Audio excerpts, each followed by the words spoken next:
Hello, good morning, good afternoon, good evening, wherever you are in the world. We are here live at Bristol Speedway, Motor Speedway, for race number 34 in the NASCAR Xfinity cars for AMX Zero Season 3. This is the final week of the entire season, I would say, because there was talk of the season being expanded a bit, but I think this will be.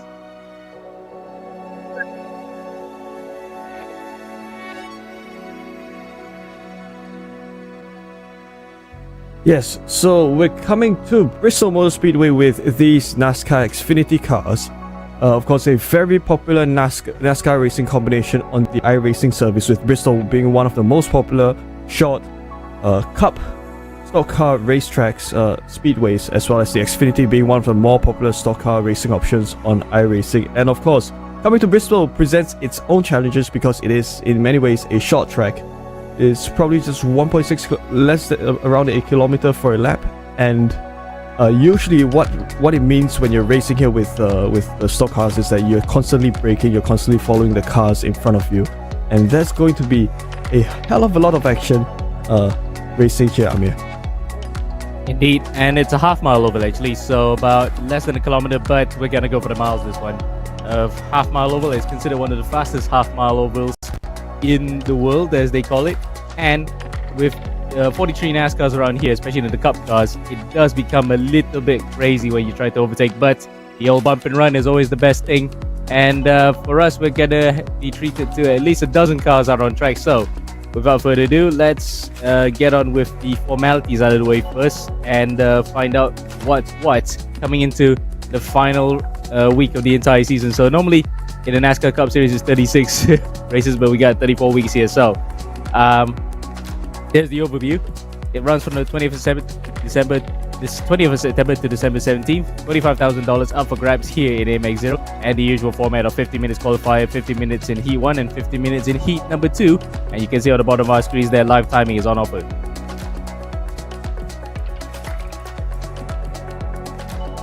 Next up is the other overview, where you can sign up to race anytime at amxrace.com. Balance is over $100 paid out each month, and we run on Wednesdays, Sundays, and Saturdays, or in our particular case, we're on Thursdays, Sundays, and Mondays because it's a different time zone. But that's a small thing to, small detail to get out of the way. And of course, for those guys who want to race in our championship, this is the scheduling that we have on the Eastern Standard Time. Wednesdays at 6:50 p.m. right now, so these guys are racing a little bit late in the evening, but compared to on Saturdays and Sundays, this is actually quite a bonus for them. But 6:50 p.m. is what we start with today for the US side of things. And in Europe, if you play the other way around, it's past midnight, 15 minutes past midnight here on a Thursday, but for them it's a Saturday and Sunday as well, because different time zones permitting that one, with Sundays and Mondays for the Asian side, especially for the likes of Jay Hanan, who's actually making a return here. He's racing on a Thursday in this particular case. And here comes the prize pool that these guys are racing for, and it's the usual standard fare that we've all come to know and love right now. $7 for qualifying in first, and then Heat 1 and Heat 2 will be providing the same, which means that the drivers will get, at least if they had a triple crown, $21 with an extra $1 for driver camp points. And this is what you can get for racing in AMX Zero. And what does this lead up to? It's being the AMX Zero champion. Well, it's none other than the Next Level Racing GT Lite Pro as your prize, with the electronics not included, of course, but it's still a nice piece of kit. I have this particular one because I managed to win it in a sim racing competition. So shout out to the guys at Next Level Racing for providing quite a good piece of kit. So a couple of things to go out of the way before we get straight into the car and track combination. This is the top 12. Corentin Guinness with 27 races under his belt, but has won 14 of them. So he basically won half of his races, and this also counts the races won, meaning he has won the entire round in totality. So that's $388 in his bank for the good. Jackson Resende with the most number of races in this particular board in second, and Fabrizio Belziti in third. That runs all the way to Pedro Mora in 12th here in that top 12, but the averages are coming up on screen after this.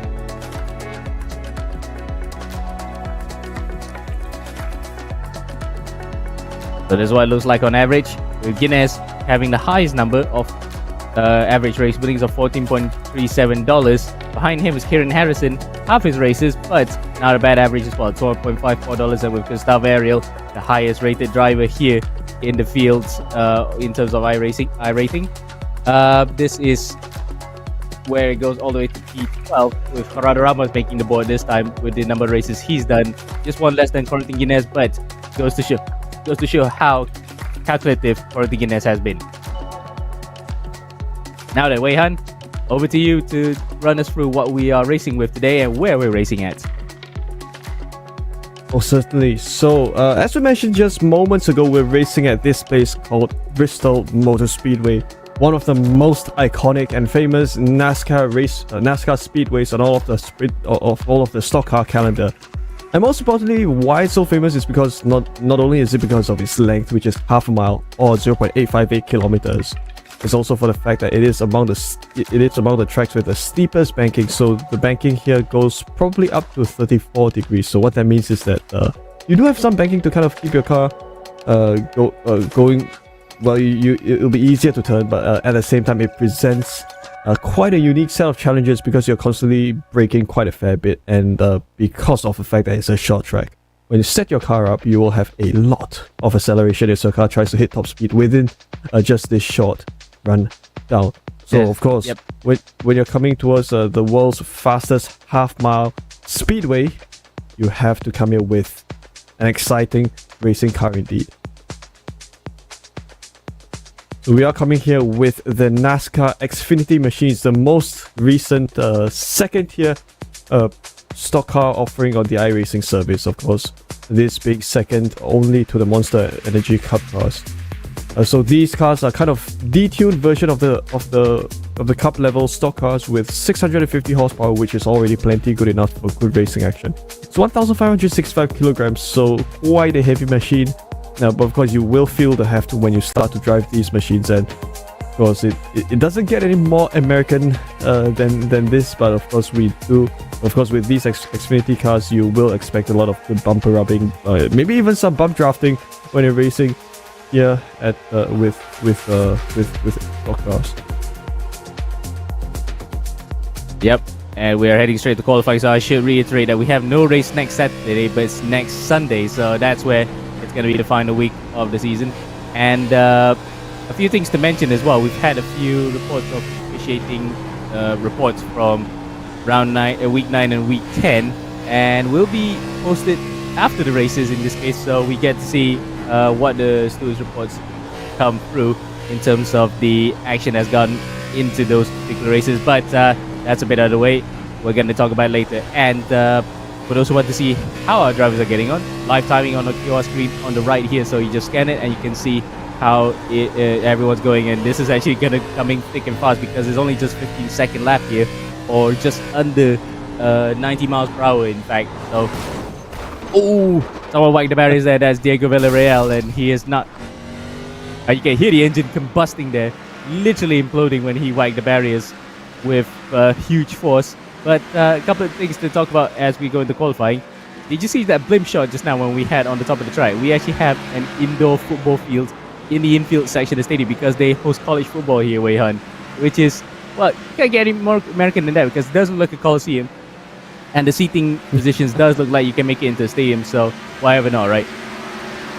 Yeah, I think when this track was designed, it was designed with the stadium feels in mind, with it being this small. But of course, there is an even smaller stock car racetrack called the LA Coliseum that was used just very recently. But before that, this was the smallest NASCAR racetrack. I think the next smallest that we have would probably be something like Iowa, Richmond, or even Martinsville, but nothing quite beats Bristol. And I mean, of course, with a football pitch in the middle, I think you kind of get the stadium feels in many ways. But of course, when you come racing at a stadium, another thing that you want as a spectacle is the hectic style of racing, and I think that's going to be the case as these guys try to make it work within half a mile of racing. So I think it leaves to be seen how exciting the racing will get, but I am very sure it will leave you speechless.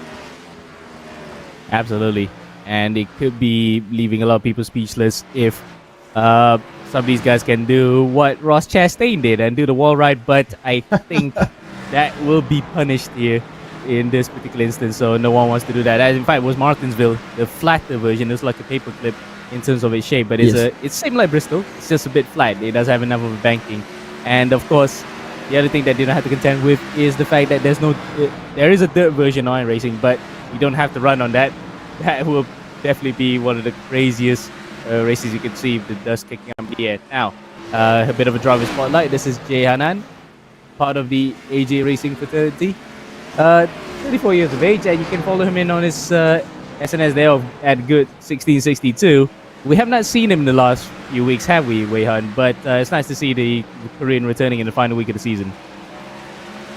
Yes, the legendary Korean racing driver that we've had since the beginning of AMX Global, An Jae-han. He's one of the fast drivers indeed, and he's always sporting his iconic salted caramel paint scheme on his car, and obviously that's also what he's going to carry with this Toyota Supra Xfinity stock car here at Bristol. So we are into qualifying, and it's quite a unique qualifying arrangement that we have, because we have a multi-car qualifying session right now. What that means is that as opposed to your traditional NASCAR qualifying session where you're only allowed 2 laps around the track, right now the drivers can do as many laps as they can squeeze in whilst making use of slipstream from one another. So I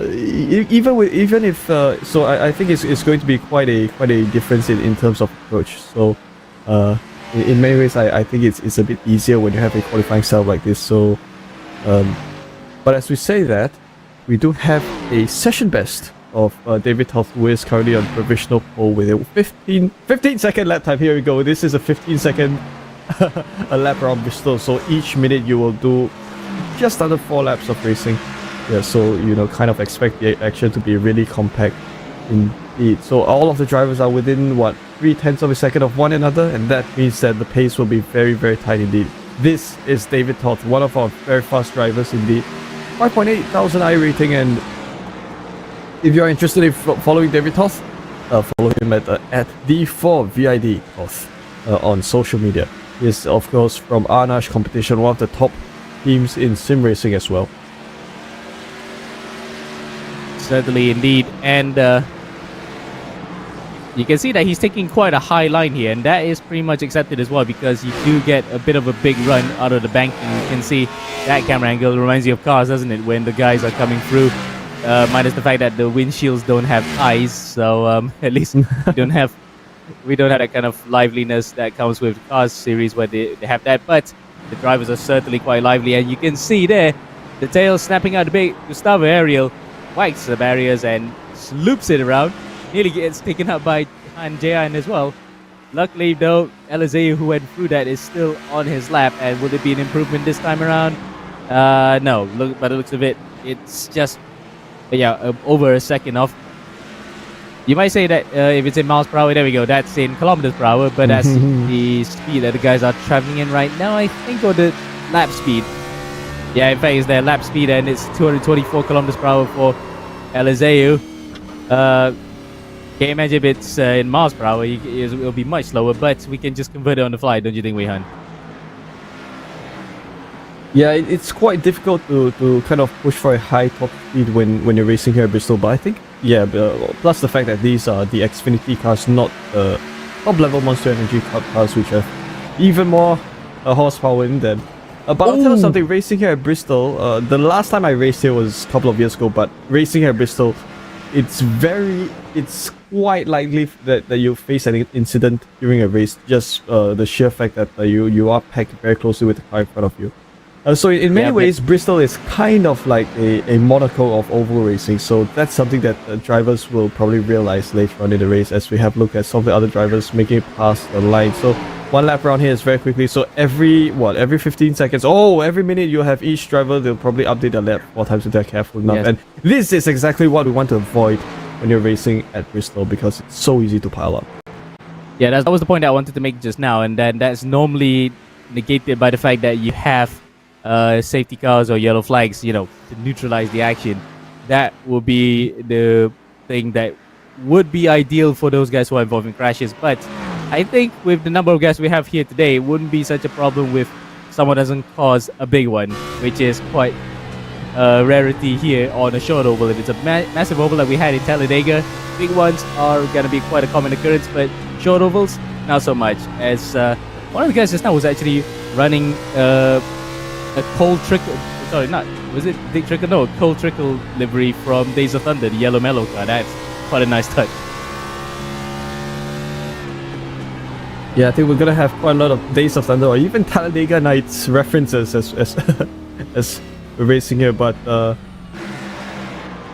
something worth noting, we do have yet again a great showing by our drivers from Brazil. So NASCAR, if you ever want to enter the Brazilian market, you can even have a NASCAR Brazil or NASCAR South America series, and these drivers will show up and they'll give you a great day out of racing. Victor Miranda, we're riding with.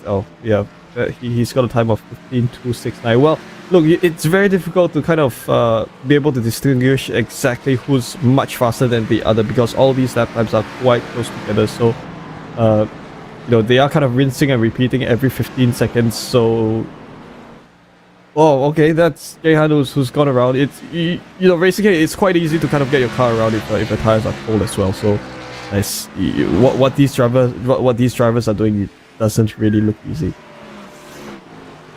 Certainly, you can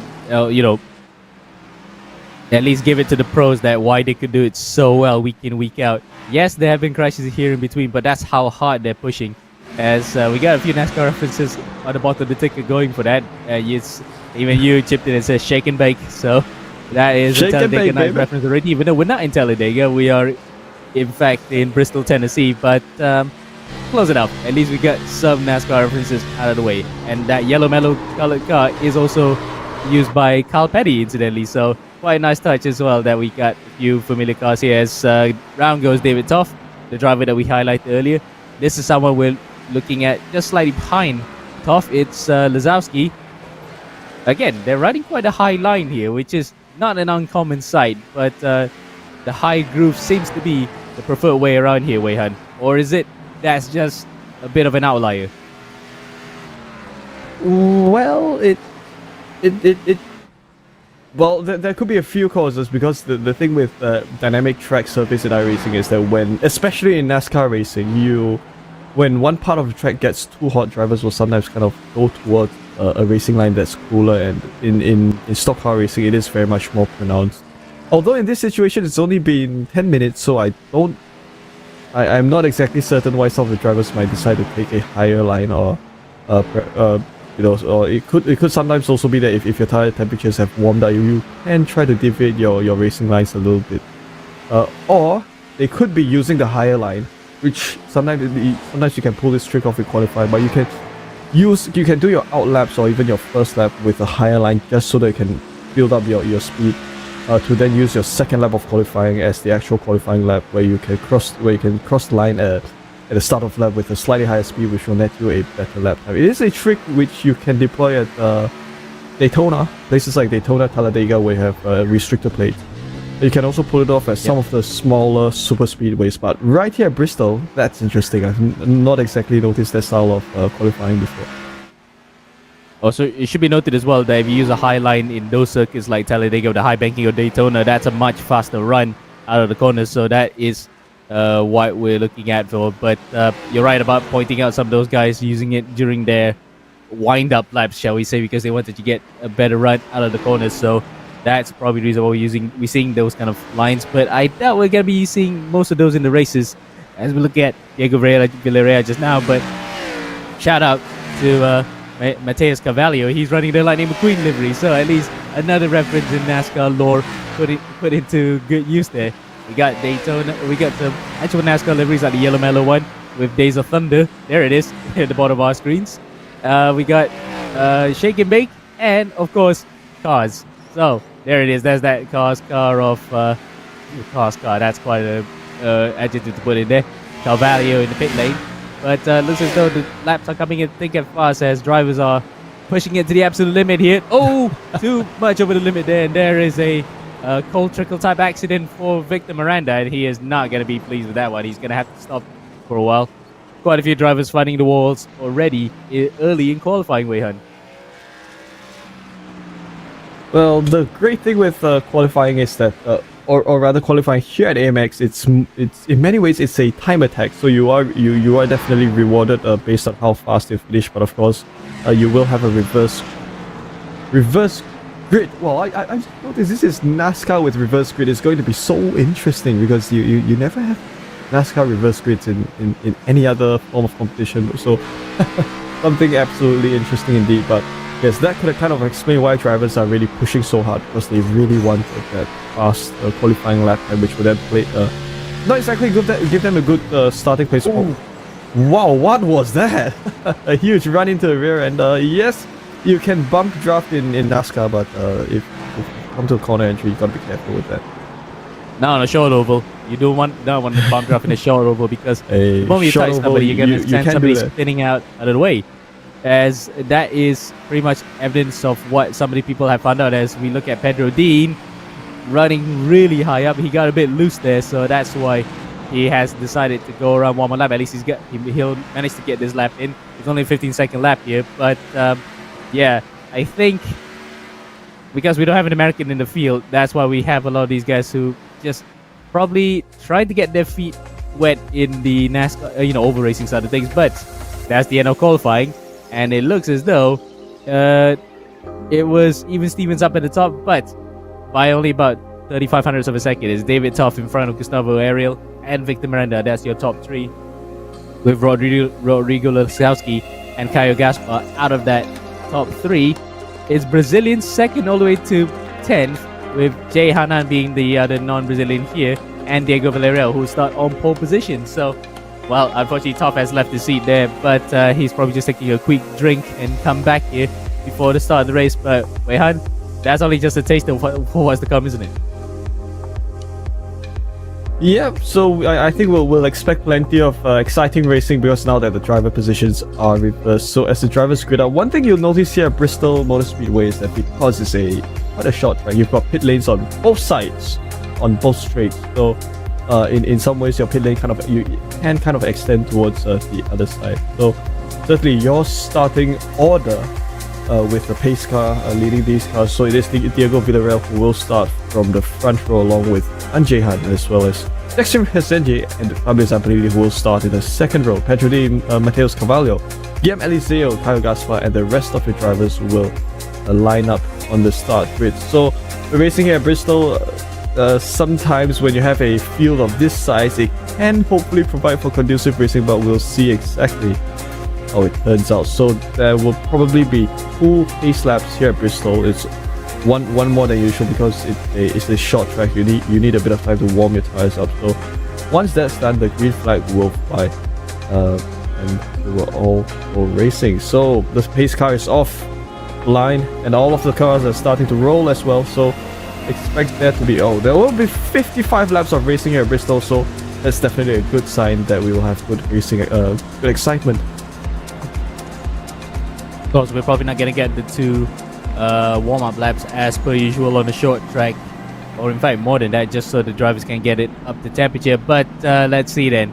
Safety car comes around turn number 4 onto the start-finish straight. This will be green flag next time by, I think.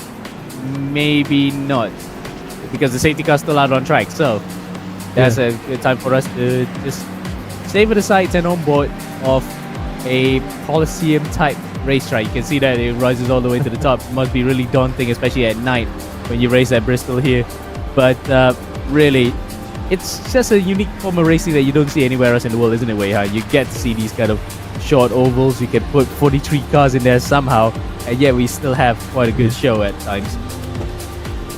I mean, don't get me into the rabbit hole of short track racing. There's this whole late model thing going on the iRacing service as well. And then short track racing is a whole different ballgame. You are expected to kind of bump and run your cars in front of you. With these stock cars, it's a little bit more difficult, but still I think the drivers might try some tricks up their sleeves. So it should be any moment now that the pace car might pull in. And we are going green, it's green flag, and we'll have a look at the race start from the perspective of David Toth. And already there's quite a lot of overtaking action. Your new race leader, Anjay Han, leads all of the field through the first couple of corners, and a lot of great slingshot does David Toth off the line he gets. And that's number 4. He's taking a very shallow inside line there to climb a few positions, and all of the cars are starting to probably go towards a single file, and a lot of positions have changed at this point. Well, racing here at Bristol, you can be in the inside, you can be along the outside as well, and you have a good shot at overtaking. So that's a 5 who's probably got a bit of a disadvantage, as he's taken a little bit of a high line just now. But Yep. They go on racing nonetheless, and they're now streaming towards a single file. It's going to be quite difficult for them to think of the overtaking move if they don't strategize their lines properly. So most importantly, you have to keep your pace. You have to ensure that you don't come into contact with the cars in front and behind of you too much. Otherwise, it should all be good under. Yeah, you can see that David Toth actually went for the high line because he managed to get so much speed from that higher groove. But to his credit, at least he managed to avoid whacking the back of somebody on the way while he's using that. And point of note, we have more laps on the counter here, only because it's actually a short lap around Bristol. Yes. So that's why it's 55 laps as opposed to the normal 8 laps or even less than that, because these are really fast cars on the small track. But having said that, it's surprising to see that the fastest laps around Bristol here, of course the Cup cars are at the top, but only not by much ahead of the Truck Series cars, would you believe it? So the 3rd tier Truck Series is faster than the 2nd tier Xfinity cars, but again, not by much. It's just probably the nature of the track is how it's designed, just favors some cars that are slightly on the heavy side, but manages to just carry the speed around. So that's a little bit of a statistical quirk there, as we have an almost all Brazilian pit with a couple of one European and an Asian in between, with the other South American being Diego Villarreal. David Toth tries to go around the outside of the mellow yellow car of Victor Miranda. I love to see that livery every now and then, because it's such a iconic livery, not only from NASCAR lore in movies, but also in IRL with Carl Petty driving it. The one thing of note with racing here with NASCAR at AMX is that there will not be any full course cautions. What that means is that drivers will have to drive without expecting there to be a pace car, so you will not be pitting under yellow, and of course you wouldn't want to be pitting under green as well. So drivers will have to conserve their tires, because there won't be an equitable opportunity for drivers to change their tires later on in the race. So racing NASCARs, it's not only is it about pace, it's also about tire conservation. It's better sometimes to race without pushing your tires whilst other people do. And the reason for that is because you want to try to conserve your tires as much as possible through the length of your stint that you have. Because if you wear your tires out too early, you'll find that your racing lines will suddenly become so sluggish, halfway through your stint, and that's how you open up opportunity for other cars to overtake you. So the driver who will get the best out of this isn't exactly the race leader at this point, but it is the driver who will conserve the tires the best anywhere throughout the field. Because once that moment comes in the race, like halfway through, like let's say probably lap 35 or so, at this point you will start to see a disparity between drivers who care of the tires and drivers who haven't. Of course, right now it's still early on in the race, so everyone's still pushing like crazy. Everyone wants to try to get up right as possible, as close as possible. This is the number 5 machine of David Toth, who wants to go along the outside of the 2 machine there. So he's trying to make the overtaking move work along the outside, but it's going to be quite tricky to do so. Oh, he does so indeed, and I think the 2 is just starting to lose a couple of positions hand over fist, as he does have the 53 along the outside. So, yep, 2, you better get back in your racing groove. If not, you will lose a couple more positions. Yeah, it's not the best way to use the typical racing line, shall we say, because a lot of drivers who come from circuit racing try to go for the low line because they want to hit the apex, but there's a different art to racing on an oval compared to on a road course, because you do see these kind of different grooves that can be taken, especially on high banks like Bristol here, or Daytona, Talladega, for example. Those are really high bank circuits, and it does come to fruition as well for those who use the high line, and he could just get around and just sweep through. And we see David Toft there. He just got the better car value immediately because he went for the high line, but he's gonna find it tough, going a bit tougher here to get past Zampolini and Hanan because they're pretty much using the exact same lines. Look, Zampolini is going a bit higher than Toft this time around. Just get a bit of speed there outside the corners, and he goes even higher through turn number 4 as well. But really then, they're coming to the phase of the race where they're trying to conserve tires though, Jing Wei Han. But will a pit stop be possible though? Because it looks as though we're running quite a high rate. I don't think there's a need for pit stops in let's say a sub 20-minute race session. If the drivers are disciplined enough to take care of their tires, which I hope they do, because judging from the way the cars are driven, I think tire longevity is very important in NASCAR because that will make or break your race relative to the other drivers around you. I think these drivers are doing just that exactly, and we will definitely it's likely that drivers will be able to take care of their race. So if we do have a quick look at of note at the iRating of some of the oval drivers, some drivers that will stand out, of course, David Toft, he does have a 5,800 iRating for his oval license, so that's absolutely fast indeed. And Jehan and Fabio Zampolini as well, these two drivers do have iRatings above market rate in some ways. Oh, that's the 327 who's kind of on himself a little too high up, but that's okay nonetheless. Well, the trick with NASCAR racing is that you don't the fastest lines through a track kind of varies across conditions. So of course, if you're all alone on the track, the fastest line is typically down low. But if you do have cars around you, you can sometimes if the car in front of you uses a high line. Let's say if you race at Auto Club or Kentucky in some ways, you might want to pick the high line as well, because if that's the line that the car in front of you takes, that will be the fastest line, because slipstream here in stock car racing is also just as important. Victor Miranda sits in 4th, and I think he's probably also keen on finding an overtaking opportunity. Yeah, as we saw just now, Zampolini making that mistake. A bit too early to do the Ross Chastain there, I would say, the Hail Melon for Zampolini, but luckily he managed to get the car out of the marbles and out of the wall there, but at the expense of losing position to David Toft. And he's got his fellow Brazilian Victor Miranda then, so it's a battle of two Brazilians who's going to be the fastest one of them, as Miranda then pressuring Zampolini real hard. He's really under the caution right now, and again goes for the high line here just to save some speed, manages to hold on to it to just stay ahead of Miranda. But again, that high line low line thing is coming to the fore here, as we have a car in pit lane. That's Jackson Resende, so he's definitely he's going to continue now, so he's rolling on pit lane here. But again, the high line low line thing is quite really evident in this sort of short track high banking oval, but you don't normally see these kind of back and forth between drivers because it's such a big pack. But because we get to see a bit more of a spread field, we get to see more of this wheel-to-wheel action, don't you think, Wei Han? As you can see, Miranda's on the inside once again, but just can't get it. Well, if your eyes had thermal imaging, it will actually help you a huge bunch, because you can then select the part of the track that's typically cooler, and therefore you get a bit more grip as you make your way around the corner, because the line of least resistance isn't always the fastest oftentimes when you're racing here at NASCAR. So got a couple more battles going on. So right now Victor Miranda leads Fabio Zampolini leads Victor Miranda, who's currently sitting in 4th, and we'll continue to observe them as they take on.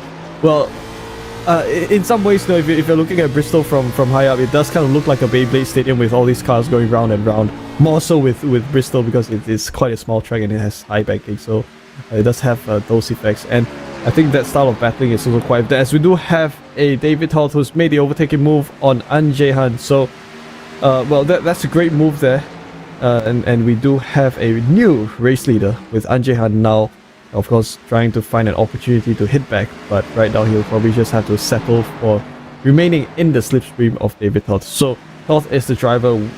Toft is he is the fastest oval driver here on the grid, so he absolutely knows what he's doing. Certainly, and of course the ratings do change based on your license, but what we have on our timing screen here is from A, B, C all the way to D. So Gaspar, despite having the lowest I rating and license among the lots, he still manages to get up to P6 with the highest rating, because you just mentioned Weihan being David Toff, 5.8 I rating on the oval side of things. But only a few people with A licenses here.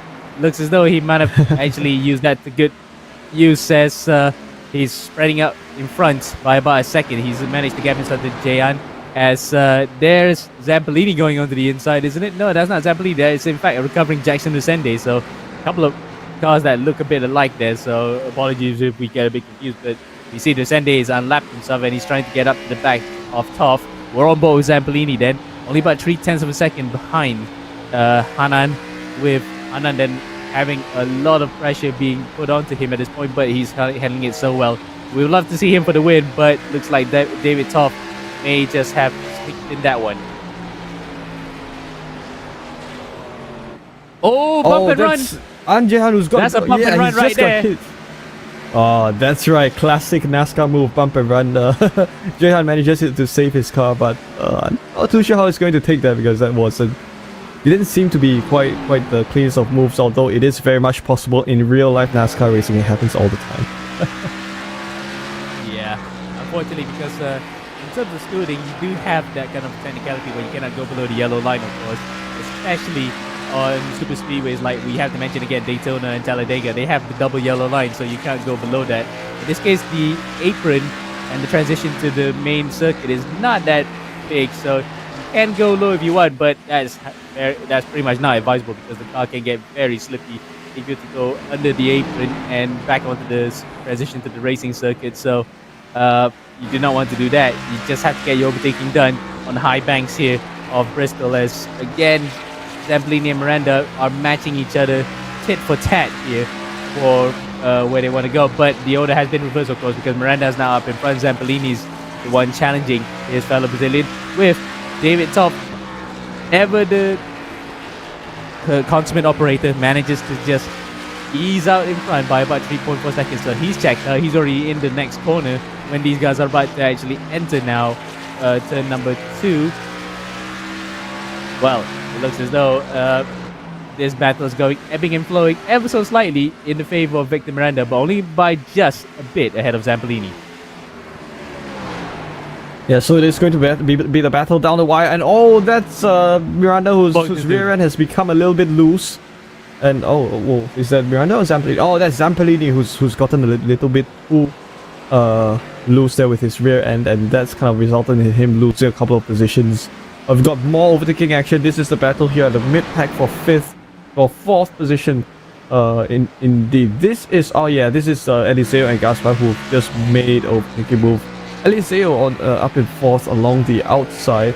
He's opening the door inside for Caio Gaspar, but the thing is, if you know how to pull your outside line well, you can defend your outside line. Now, I was just racing at Auto Club last week, and I've always been using the high line a lot, and I've been able to defend by position by doing that. And sometimes it varies from track to track. Oh no! It's soon to be demolished. I love the track so much. Because it's going to become a short oval, just like what we're seeing here.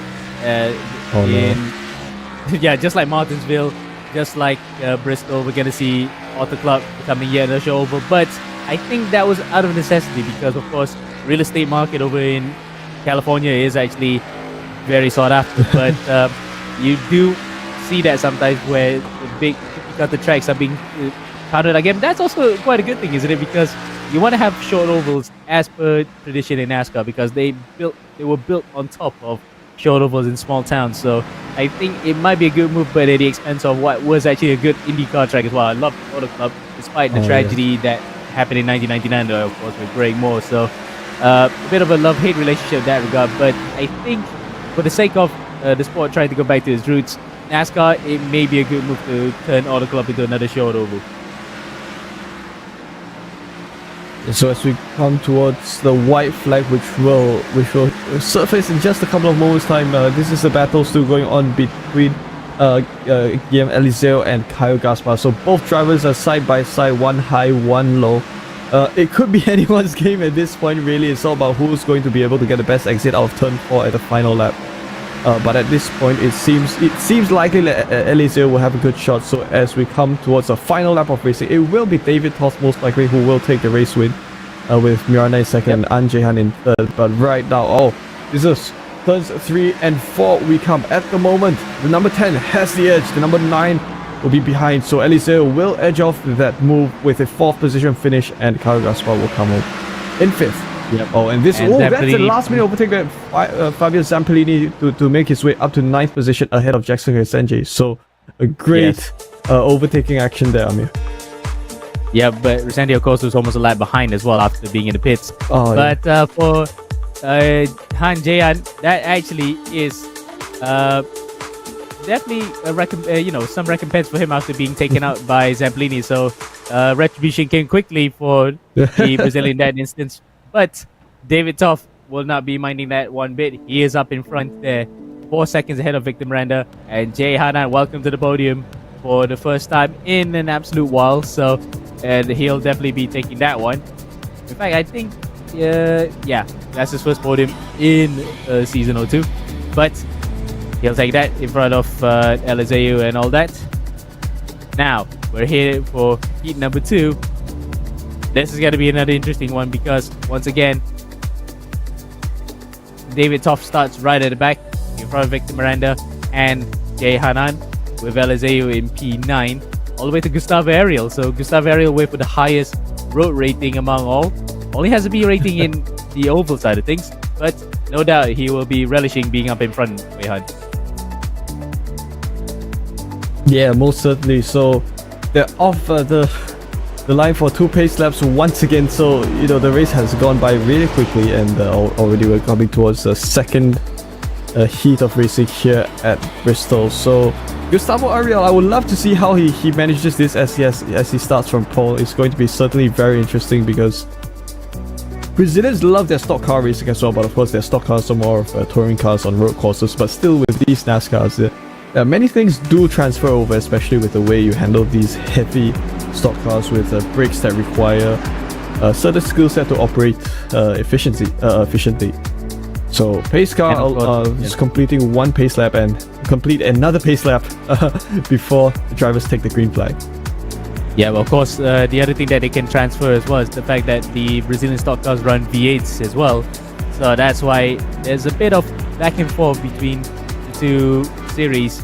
We don't see that many Brazilians in the Premier Top Car Series of America, but we'd definitely love to see more drivers in the future crossing over as the Tony Kanaan car, Gustavo Ariel. Nice choice of livery as well, because not only does it relate to Tony Kanaan as Tony Kanaan's esports team, but also with NASCAR lore, because Texaco had been quite a good sponsor to quite a few drivers in the past, including the likes of Davey Allison, the late great Davey Allison. As we go across the line there to start heat number 2, Ariel does get the jump on his fellow countryman Jackson Usende and Mateus Carvalho. Carvalho and Usende will be fighting in among themselves. This will be a huge mistake for them because they didn't get the best of starts. They're letting Ariel get away right now. He's already almost a second ahead as we start lap number 2 of 55 here as Resende. That's not Resende, that's Eliseu into the barriers.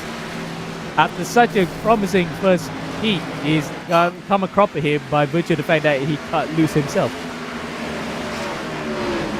That was such a unfortunate incident indeed for Eliseu. He's found himself straight to the wall and he's just blown in that engine, so that's absolutely race gone for Eliseu, which is so unfortunate. But racing here at Bristol, it's a difficult place to go racing indeed, and that was an incident that was so unfortunate.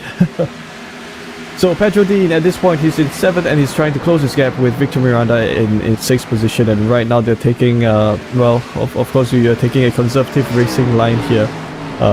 Well, sometimes it could be that you want to conserve your tires, so you don't want to go too hard indeed. So Carvalho currently in 3rd. He's got Fabio Zampellini in 4th, right behind him, but he's also trying to close his gap with Jackson Senji right in front. So right here, this is the most probable overtake that might happen, but we do have Zampellini who's starting to trail back a little bit further. So we got a good shot of Carvalho racing right here. A bit of a wall rub does Zampellini right there. as we have a look at some of the other cars making their way through Bristol. So the drivers having come from the first heat, having experienced the short track stock car racing, I think they'll come into this second heat with a bit more experience, and I think that is kind of showing because we have a much cleaner race start, a much cleaner first couple of laps. And an overtaking move here by the number 5 machine, David Toth, along the inside. He's making things work. Indeed, putting all that high I rating to good use. Definitely great skill driving there to make the overtaking move, and we'll see if he probably will have a shot at continuing to do so with the next couple of laps. And a couple of comments coming in as well from, of course, our usual suspects. Just Team Rapid Casting is Rapid Casting says, "Shunfortunate." That is a good pun, but unfortunate for LSA, of course. He just came a bit loose going onto the high bank and just smacks the barriers. Unfortunately, he also took out a driver with him. That was, I think, Rodrigo Lazowski. So Lazowski then is lateral in that instance, as we see Victor Miranda in the mellow yellow Toyota. I just can't stop looking at Ellery because it just reminds you so much of Days of Thunder, and the fact that Kyle Petty also ran those colors back in the 90s. Oh, that's a cut. A huge shunt there. 3 cars involved. Big shut there. Zampolini and Gaspar gets taken out. So I think that slight touch from Miranda was enough to send a couple of guys spinning, and you can see the dent on the front left corner of his car. He's now under severe pressure from Pedro Dean. It's just enough inertia to send 2 cars spinning, isn't it, Wader? Yeah, well, and that's 53 again, is going loose. So yeah, I think it could be that the drivers, well, something with these higher power stock cars is that the throttle pedal with these cars are actually very responsive. So sometimes too much throttle isn't exactly a good thing. You don't need to get on the power so quickly. But of course, if you're kind of hit at the wrong spot when you're turning, that will destabilize your car very easily indeed. So we have a quick look at the replay. So someone did just come loose. Yeah, someone got spinning, and there was a contact, and that was enough to send. Oh, this was the original crash by Guillaume Eliseo at the start of the race, and it kind of collected another car as well. Yeah, Lazowski was the flatter in that instance, and I did call it just now that he was on the high line. He tried to go high on the opening lap, but unfortunately the car just steps out. He just got completely loose on the high banks and waxed the barriers. Unfortunately for him, his race ended before it even began. So at least for him, he's up back into the top 10 in front of Lazowski, and of course that spectacular accident for Kyle Gaspar. He's in pit lane repairing his car, but Zampolini somehow, despite being involved in a big shunt, still running up there in P9 as we look on board with Mateus Carvalho in the Lightning McQueen colored car. Kachao trying to get up to the back of Jackson Resende. So we normally see Resende being the one who's pressuring drivers, but in this particular instance, it's Carvalho who's actually right up the back of his fellow Brazilian here, pressuring him instead. So Resende then is a completely different world here, trying to fend off a fast Oh. So the absolutely Resende tried to defend his position there. So closing the door right in front of Carvalho. Well, of course, if you don't have your nose ahead of the rear quarter panel of the car in front of you, you don't really have the position just. Yeah, well, I have to say though, these Mustang Xfinity machines do look quite good. Well, here is stock car racing. They are kind of using silhouette cars in so many ways. Oh, that is Toth who's gotten a little loose along the exit. So no, that was Carvalho who's gone. I think that's Carvalho who's gone a little too loose during along the exit. So Toth will probably be the next driver who will try to think of an overtaking move. So Resende already is. You can kind of see that his car is starting to go a little too slidey, and that's just going to open an opportunity for David Toth to make the overtaking move work. So in fact, what Toth has been doing in the first 20 or so laps, conserve his tires and bide his time to wait for the right opportunity to make the overtaking move, and he's doing exactly that now to make his moves work. And he's climbed up to second position with one final driver, Gustavo Ariel, up in the race lead, which Toth will probably try to overtake next. Certainly, that's quite a good matchup we'll love to see after this. As Carvalho then around the outside of Resende, he's got the high line, he's got a better speed out of there, and the Rusty's car comes through, only just touches the barriers on the outside as well. Resende then standing on the low line, and that brings Victor Miranda back into play. But such is the nature of this circuit, where any line is fast enough for you to do as long as you can take it well. You can still be ahead of somebody, or you can just about get alongside and overtake. Miranda though uses the low line, high line, low line, and back to the low line again to overtake Resende, and does so very cleanly behind that. Nice move there from Rick Miranda. Now he has to do a bit of ending here from Resende. Yeah, Miranda up to third position. Oh, that's Resende who's gone a little loose, and that kind of unsettled the two cars behind of him. So, yeah, you have to be careful, a little careful right there. So Carvalho makes the overtaking move, attempts the overtaking move along the outside, but I can kind of tell that Resende probably has tires that are slightly more worn, so it might be difficult for him to keep his car on all fours, handling well on all fours as they go 3 wide racing here along the stretch. Oh, Anjehan contacts with the number 6 machine of Resende, and that sends him around, and he's busted his engine as well. So that was an unfortunate end to Anjehan's attempt at going for the race lead. But we still have the rest of the drivers. This is Resende, who is still racing, and as well as Petrodine. So, well, that was an unfortunate move there indeed, but I guess things happened. There's a replay of what happened to Gaspar. So this was actually out of our sights earlier. This is actually from an even earlier accident before he was involved. Well, in fact, this is after the accident here with Zampolini, and that really sent him all the way to the back in P11. With Zampolini now up, dropping to P10. You see there was a smoking car in between. I think that's still Hanan's car being recovered from that massive accident as Resende then. He's not enjoying this at all, isn't he? He is having an absolutely wretched time, to put it lightly. I think his car is being overdriven at this point, and you know, when your tires are falling off, there's only so much you can do to keep your pace, and at some point you will start to see your car start to, I guess, fall apart in some ways. But we're back to drivers along the pointy end of the field. It's Gustavo Ariel currently still in the race lead with David Toth, who's made a lot of ground indeed, and Toth will try to close up that gap with Ariel to perhaps go for an attempt at the race lead once again. So you can kind of have a look at the lap 31 crash there, and that was an attempted 3 wide, what was almost going to be a 4 wide, so that probably wouldn't have gone too well, but Anjehan was the unfortunate victim of that incident. But I'll tell you something, in official racing, this isn't going to be exactly looked well upon, and you know, it could be a cause of concern in some ways. Gustavo Ariel continues to lead the race with David Toth going very close indeed, so Ariel under a lot of pressure from Toth. So I think Toth will try to find an opportunity past any moment now. So along the high line does Toth, and that kind of means that you will perhaps be able to go for a good exit run, because right now I think that the low line seems to be a little hotter than usual. So Ariel trying to defend his position using the low line D, but Toth just takes the outside line, the high line, to overtake Ariel so smoothly there, and there you go. We have a new race leader. Yep, really smooth move there from Ariel. We see battle. We thought it was a replay again of the lap 31 crash, but it's actually a battle for between Petrodine and Mateus Carvalho. So Carvalho, who was right up to the podium positions, has now, because of that small incident that involved himself and Resende, has dropped to P5. So he'll definitely be wanting to get it back up to the top 3, as the battle for first is certainly now rescinded a bit, somewhat, because David Toth has managed to pull away from Gustavo Ariel by about 1.2 seconds. So he is now on course for a triple crown. So he got pole position, he won the first race, and on his way now to definitely winning the second, we call it heats here, first heat and second heats. So really then, the 4th driver to win a triple crown this season, Wei Han. What a way to do so around a very tricky half-mile oval here at Bristol, Wei Han.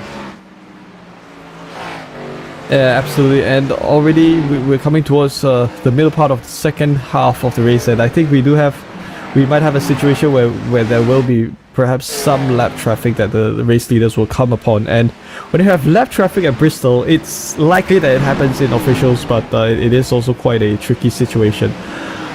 As we have a look at Anjehan, who's gone on an overtaker move. Yeah, so that is the number 2 also letting a car by underneath. So yeah, quite a situation we have here. A lot of lap traffic. But that does mean that the race will come towards a close quite soon later on, and Well, I think we do have a situation where the blue flag traffic is trying to unlap itself because they do have the pace to kind of do so. You can see An Jae-han try to make the overtaking move on the race on drivers on the lead lap, and that's definitely very interesting to see. Of course, it's not something proud upon because we saw in the previous race just now how Resende, who was right at the back, tried to actually get up to the back of David Toff, but unfortunately couldn't overtake. Was it Gustav Ariel? Because Ariel also didn't have the best of first. No, in fact, it was Ariel that tried to charge up to the back of David Toff. It was kind of like a precursor to what we were gonna see, what we were seeing here right now in heat number 2. But unfortunately, Toff is way too fast for Ariel at this point, so Ariel will definitely be settling for second, Wei Hun.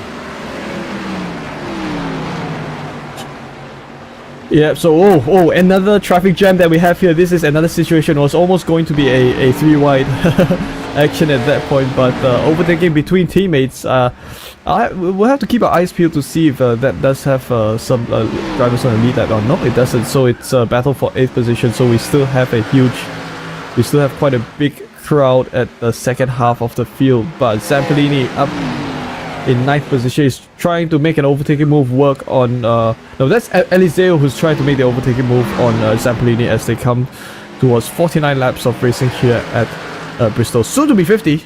Yeah, it will be 50 in a while's time. So the 9 machine makes the overtaking move on along the inside, although they're not at the same lap, so the position changes won't get reflected at this point.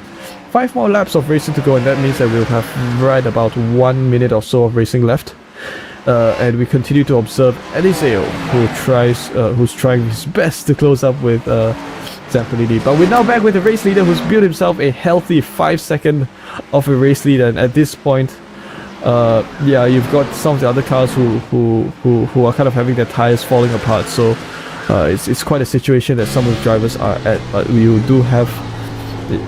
You do kind of see at this point that the drivers who did play their cars right all race long are up at an advantageous position versus the drivers who kind of found themselves towards the lower part of the field. Of course, you were talking about incidents earlier, especially what we saw a couple of things. The Korean Automobile Racing Association will be on top of that one because we have winning from them. So shout out to those guys who are working in week out to sort out any of the mess that happens with collisions that do occur out on track. But at this point in time, we can only speculate what the decisions are going to be, and we're definitely going to show it later on after the races are done to see the outcome of some of these stewards reports, which is going to be retroactively reflected upon the championship standings, of course. It might affect drivers at the front, it might affect drivers at the back, who knows. It is going to be one to watch out for as the checkered flag is being waved. So out of our sides, we were busy talking about other things. The white flag was waved a lap earlier. Top across the line, Ariel second, Miranda third, Dean fourth, and Carvalho fifth as drivers were on the lead lap, crossed the line almost in succession there. But David Toff then becomes the 4th driver to win the Triple Crown this season. All Heat 1 and Heat 2 victories, and you can see there does a typical celebration NASCAR style, doing donuts on the start finish line, Wei Hun. Yeah, I mean, and another style of celebration that drivers like to do is they like to line their car up against the wall and then do burnouts with their cars pinned onto the wall. So yeah, I remember that iconic shot by Matt Kenseth all the way back in I think 2014 or 2015.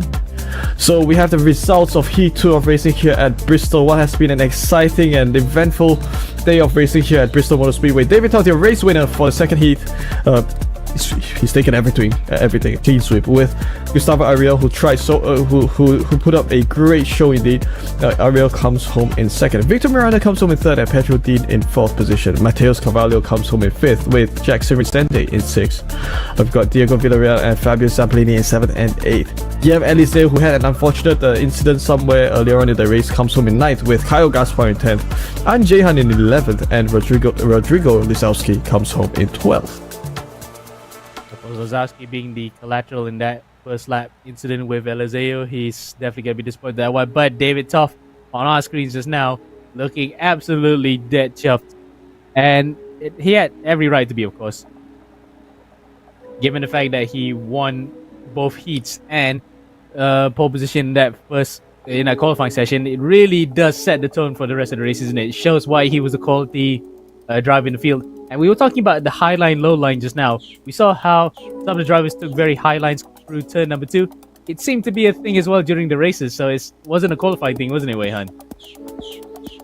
Well, again, there are a couple of reasons why drivers would do that. But of course, here at Bristol, because the banking is steep enough, you sometimes you might just be better off taking the high line as opposed to going all the way down to the low line and scrubbing your tires along the way. So some of the faster guys, they'll take the high line just to keep a more efficient line to conserve their tires. Sometimes it's also because of track temperature differences that you use that part of the track that's cooler, so that you do get a little bit more grip. And whatever strategy was, the drivers who've come up top made the strategy work for themselves, especially for David Toth, and that was absolutely the situation. So we've got a full day, I imagine, of NASCAR racing. We've got even more NASCAR racing to come later on, and I'm certainly looking forward to it, Amir.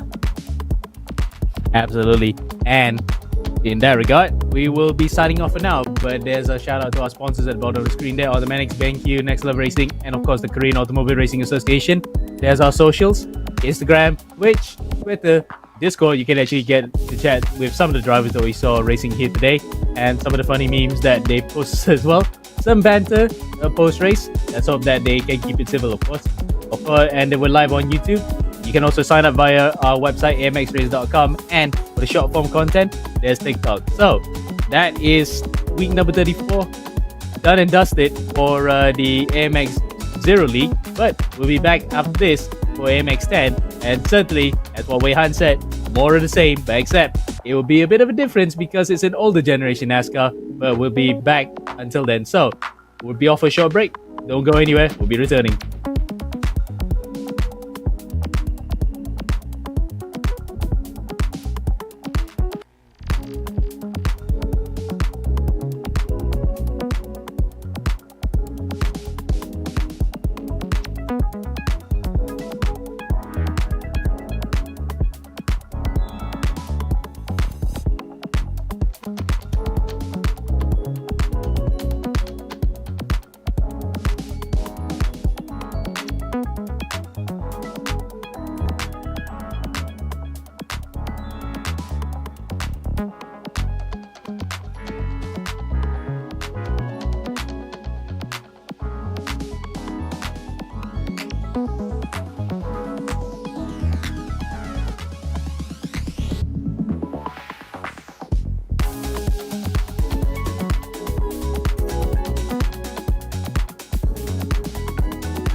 save our home, we must travel through the gateway to find new energy.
Welcome back then to AMX 10 in AMX Global Season 3.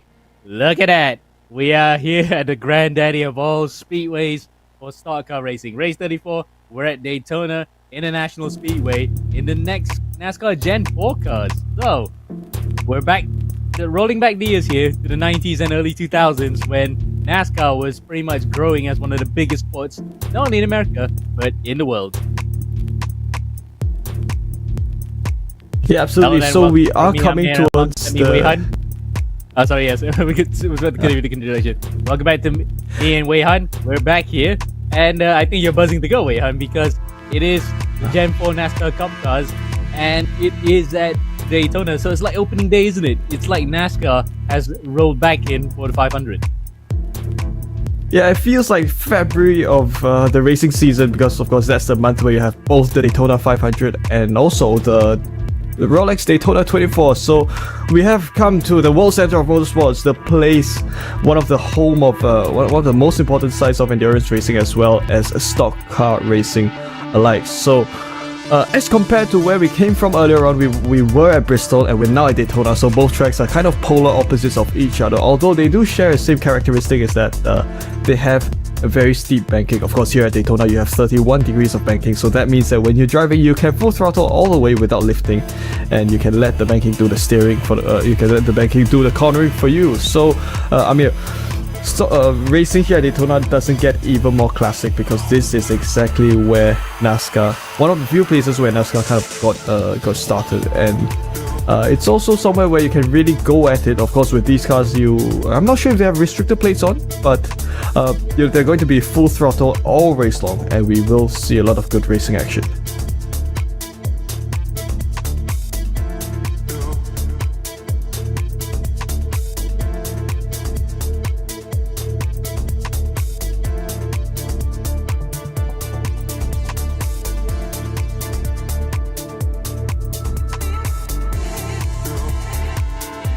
So we are, of course, here at Daytona, as we just mentioned, and we do seem to have quite a bigger field of racing here. We do have quite a sizable starting grid indeed. We have got just over 20 drivers. We have 21 drivers here racing with us. Of course, some of the drivers from the first session of racing earlier on at Bristol, they're now here over at Daytona. So some of the changes that drivers will probably have to expect would be a difference in the style of racing, because unlike over at Bristol, where it's a short track racing experience, you're constantly braking and ensuring that you don't hit the other cars. Here at Daytona, you have to make use of bump drafting at various stages of the race, and that kind of adds to the excitement of racing.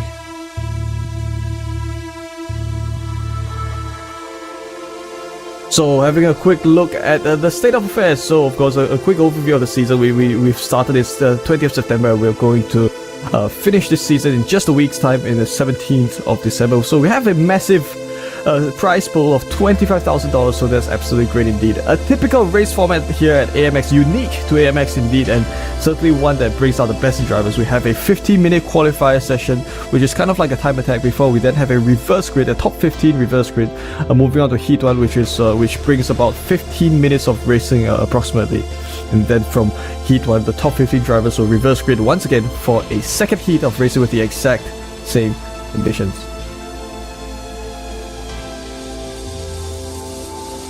So of course, a quick overview of some of the requirements and payment systems here are used in the AMX Global League for Season 3. So of course, in AMX 0, you have, well, if you do use webcams, you'll have an extra $1, but in AMX 10, you are required to join Zoom with your webcam on. Of course, payouts made in balances of over $100 paid out each month. So if you rack out $100 within each month, you will get a payout. And we have race days on Wednesday nights or / Thursday mornings, depending on where you're at, Saturdays as well as Sundays.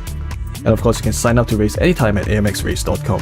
So scheduled for our friends living in the Americas with the US Eastern Standard Time. On Wednesdays, you race at on Wednesday evenings. On Saturdays, you race at around noon in the day, and that's also the same on Sundays. So you have quite a good spread of racing times, optimal for your time zone over at the Americas.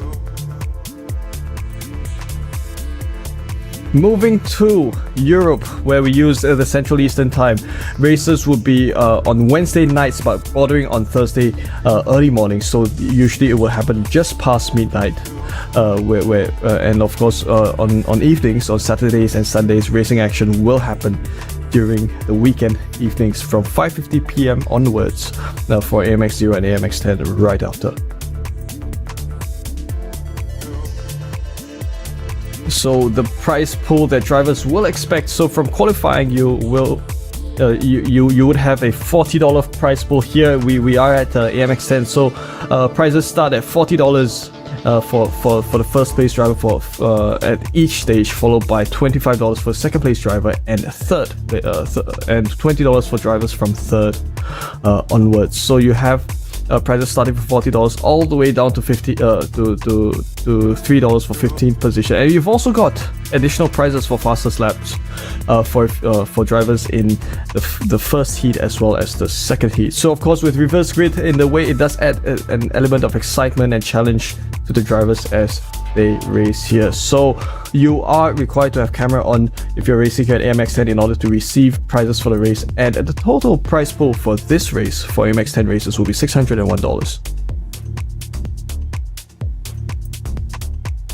So this series brought to you none other than Next Level Racing. So of course, Next Level Racing are very much known for bringing about some of the most innovative simulation cockpit solutions, and the winner of the AMX 10 series will walk away with an FGT Elite cockpit as a championship prize. So definitely some great stuff indeed.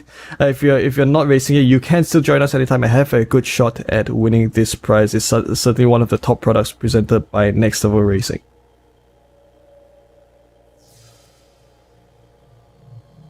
So the top 12 drivers from AMX 10 in terms of absolute positions. So Corin Tankina leads the championship tables with $1,608, along with Kyle Valero and Jackson Resenji positioned in second and third. We've got Fabrizio Belziti, Kyle Gaspar, and Victor Miranda in 4th through to 6th on the championship tables for AMX 10. And we've also got Diogo Pinto, Kieran Harrison, Fabio Zampellini, Gustavo Ariel, Facundo Rago, and Gerardo Ramos running up your top 12 of your AMX championship tables.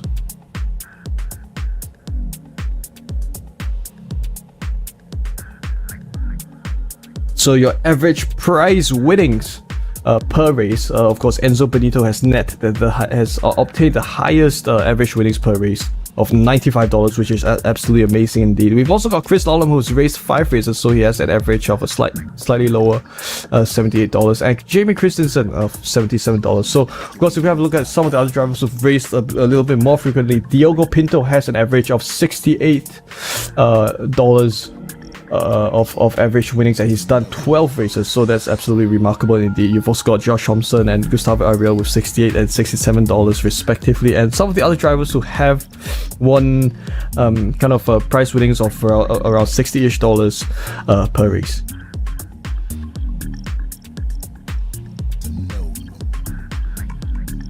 So we do have a monthly promotion, so your first 10 entries to AMX 10 will be free, and of course, race entries, in order to register, you'll have to do so quickly on a website for each race. So what's going to happen is that race entries will open up on the website on a rolling basis, and after the first 10 race signups are over, race entry fees for said races will go back to normal, so you have to act fast. 5 minutes into qualifying, and we are ready for some racing action. So this is the Daytona International Speedway indeed, one of the few super speedways where you can go full throttle racing here. It's opened in 1959 over at Daytona Beach in the USA, and it is 2.5 miles long, and absolutely an excellent speedway to go racing indeed. And the car of choice that we've come here today would be the Gen 4 NASCAR Cup cars, and these are cars that were used earlier on in this century. So so with 725 horsepower, these are quite powerful machines indeed. And when you have these bad boys at Daytona, you'll get plenty of good racing action.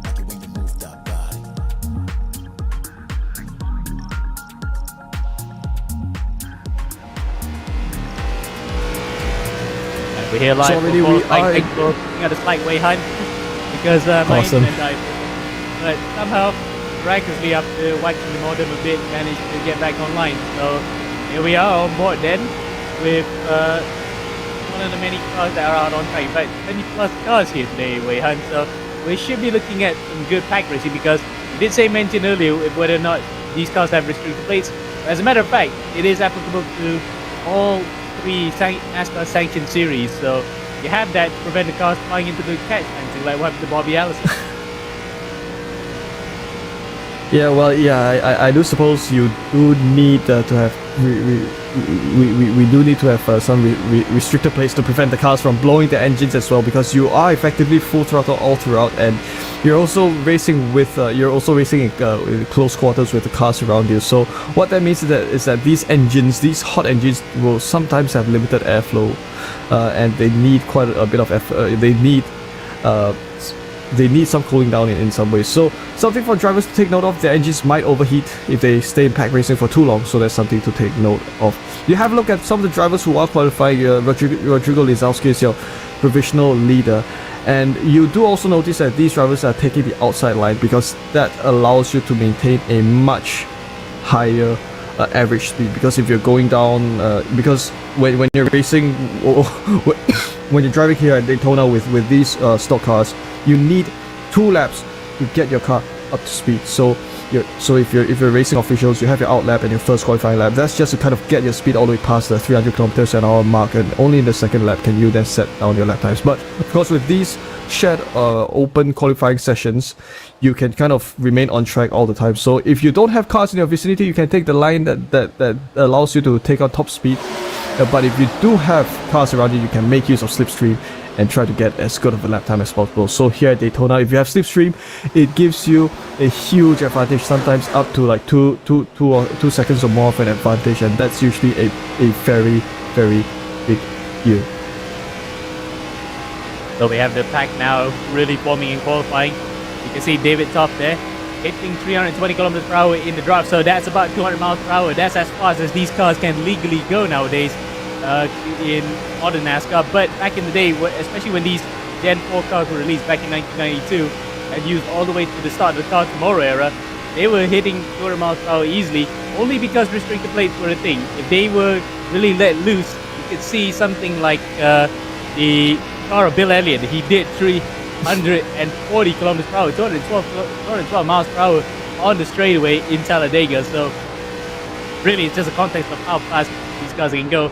As for David Toff, he's not going fast at the moment. He is going straight into the pit lane to just get ready for another lightweight hunt. Yeah, so, well, okay, so you can also kind of have a look at the lap times that the drivers have set down. So we have a difference of 3 seconds, which is actually, it's not supposed to be the case here at Daytona, but because you have slipstream, some drivers have slipstream and some drivers don't. That's why you're seeing such a huge spread of qualifying lap times. So the most optimal, in fact, there is a particular specific racing line here at Daytona that you should take if you are kind of hot lapping on your own, is that when you're on the backstretch, you can kind of head towards the outside. Then once you come towards the middle point of backstretch, you slowly inch your way towards the inside line, right on the edge of the apron, before then taking turns 3 and 4. And once you're on the final short stretch before the tri-oval, you keep towards the left before coming upon the tri-oval, and then exiting that closer to the outside wall for turns 1 and 2. So I don't really know. I don't think that the drivers might be kind of taking that racing line, but that's of course because this is an open qualifying session. It doesn't really matter. You can make use of slipstreams and all that, so all good thus far. Yeah, but then you got guys like the late great Dale Earnhardt Sr., who kind of knew where the lines were going around the circuit, that he could literally be fast anywhere. And case in point, like what Ron Fellows, his fellow Corvette driver, when he did Daytona back in 2001, the 24 hours, he was okay in the road section, but when he got into the ovals, he knew where the line to pick and how to go fast on it, that he literally was breezing by other GT cars in the same class because he just knew where to go around the circuit. So if they knew that Dale line, some of these guys might have taken it by now, Wei Hunt. Yeah, so drivers taking the Dale line indeed. Yeah. So another thing you realize with restrictor plate racing is that your car does not pick up speed that well, and it's very important to ensure that you maintain the momentum because your engine will not allow you to regain any lost speed if you lose any amount of speed here at the super speedway. One thing for sure though, drivers don't have to care about the tires when you're racing at the super speedway unless you're racing for like the full 500 length. Of course, that you'll have to be mindful a little bit, but otherwise you can just kind of go all out without caring about your tire wear that much. Well, it's quite a good side here. We do have quite a couple of cars bunched out. Well, we have an M&M's car. That's reminiscent of Kyle Busch's. Jeff Gordon's livery is what a DuPont. Jeff Gordon, that's right. Yeah. Yeah, so we got a nice Jeff Gordon livery, and coincidentally, same car number as well, Durago. So he's running the actual number 24 on his car with car 24 of Jeff Gordon. So the nice reference to the Hendrick Motorsports legend, and in a Chevy no less. So really, he got the theme on point for this one. But at this point in time, lap time wise, decent.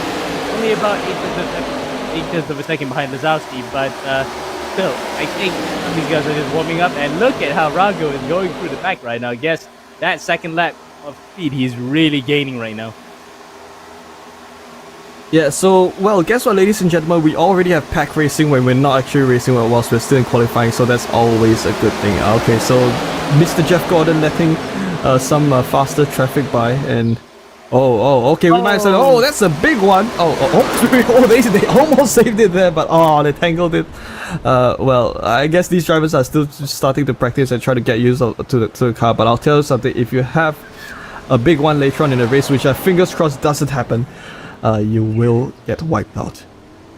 Oh yeah, and certainly the drivers are finding out right now the hard way what happens when you get wiped out during the big one. And there was quite a few people involved in a few groups as well. So 2 separate groups. One guy with Rago going up, and then further up the road on the tri-oval start finish line. So that is the sort of accident that could happen when one guy triggers it, and then somebody else just trying to do it out of aversion, trying to avoid getting hit, also ends up hitting other people. So really then, it's a very delicate balance that these guys have to put on. Speaking of delicate balance, it's just a fine advantage up at the front, 900ths of a second between Lazowski and top. With Lazowski looking as though he is ready to improve his time right now. You can see the QR code on the right hand side of the screen to find out what is happening in real time when the drivers are crossing the line. And I can tell you that Lazowski is not actually really setting the sectors alight. And you can see there, a second off, and he has backed out a bit. So that's the end of his qualifying. He'll be probably hoping that Toff on an outlap would not be able to match him. Yeah, so some drivers making outlap once again.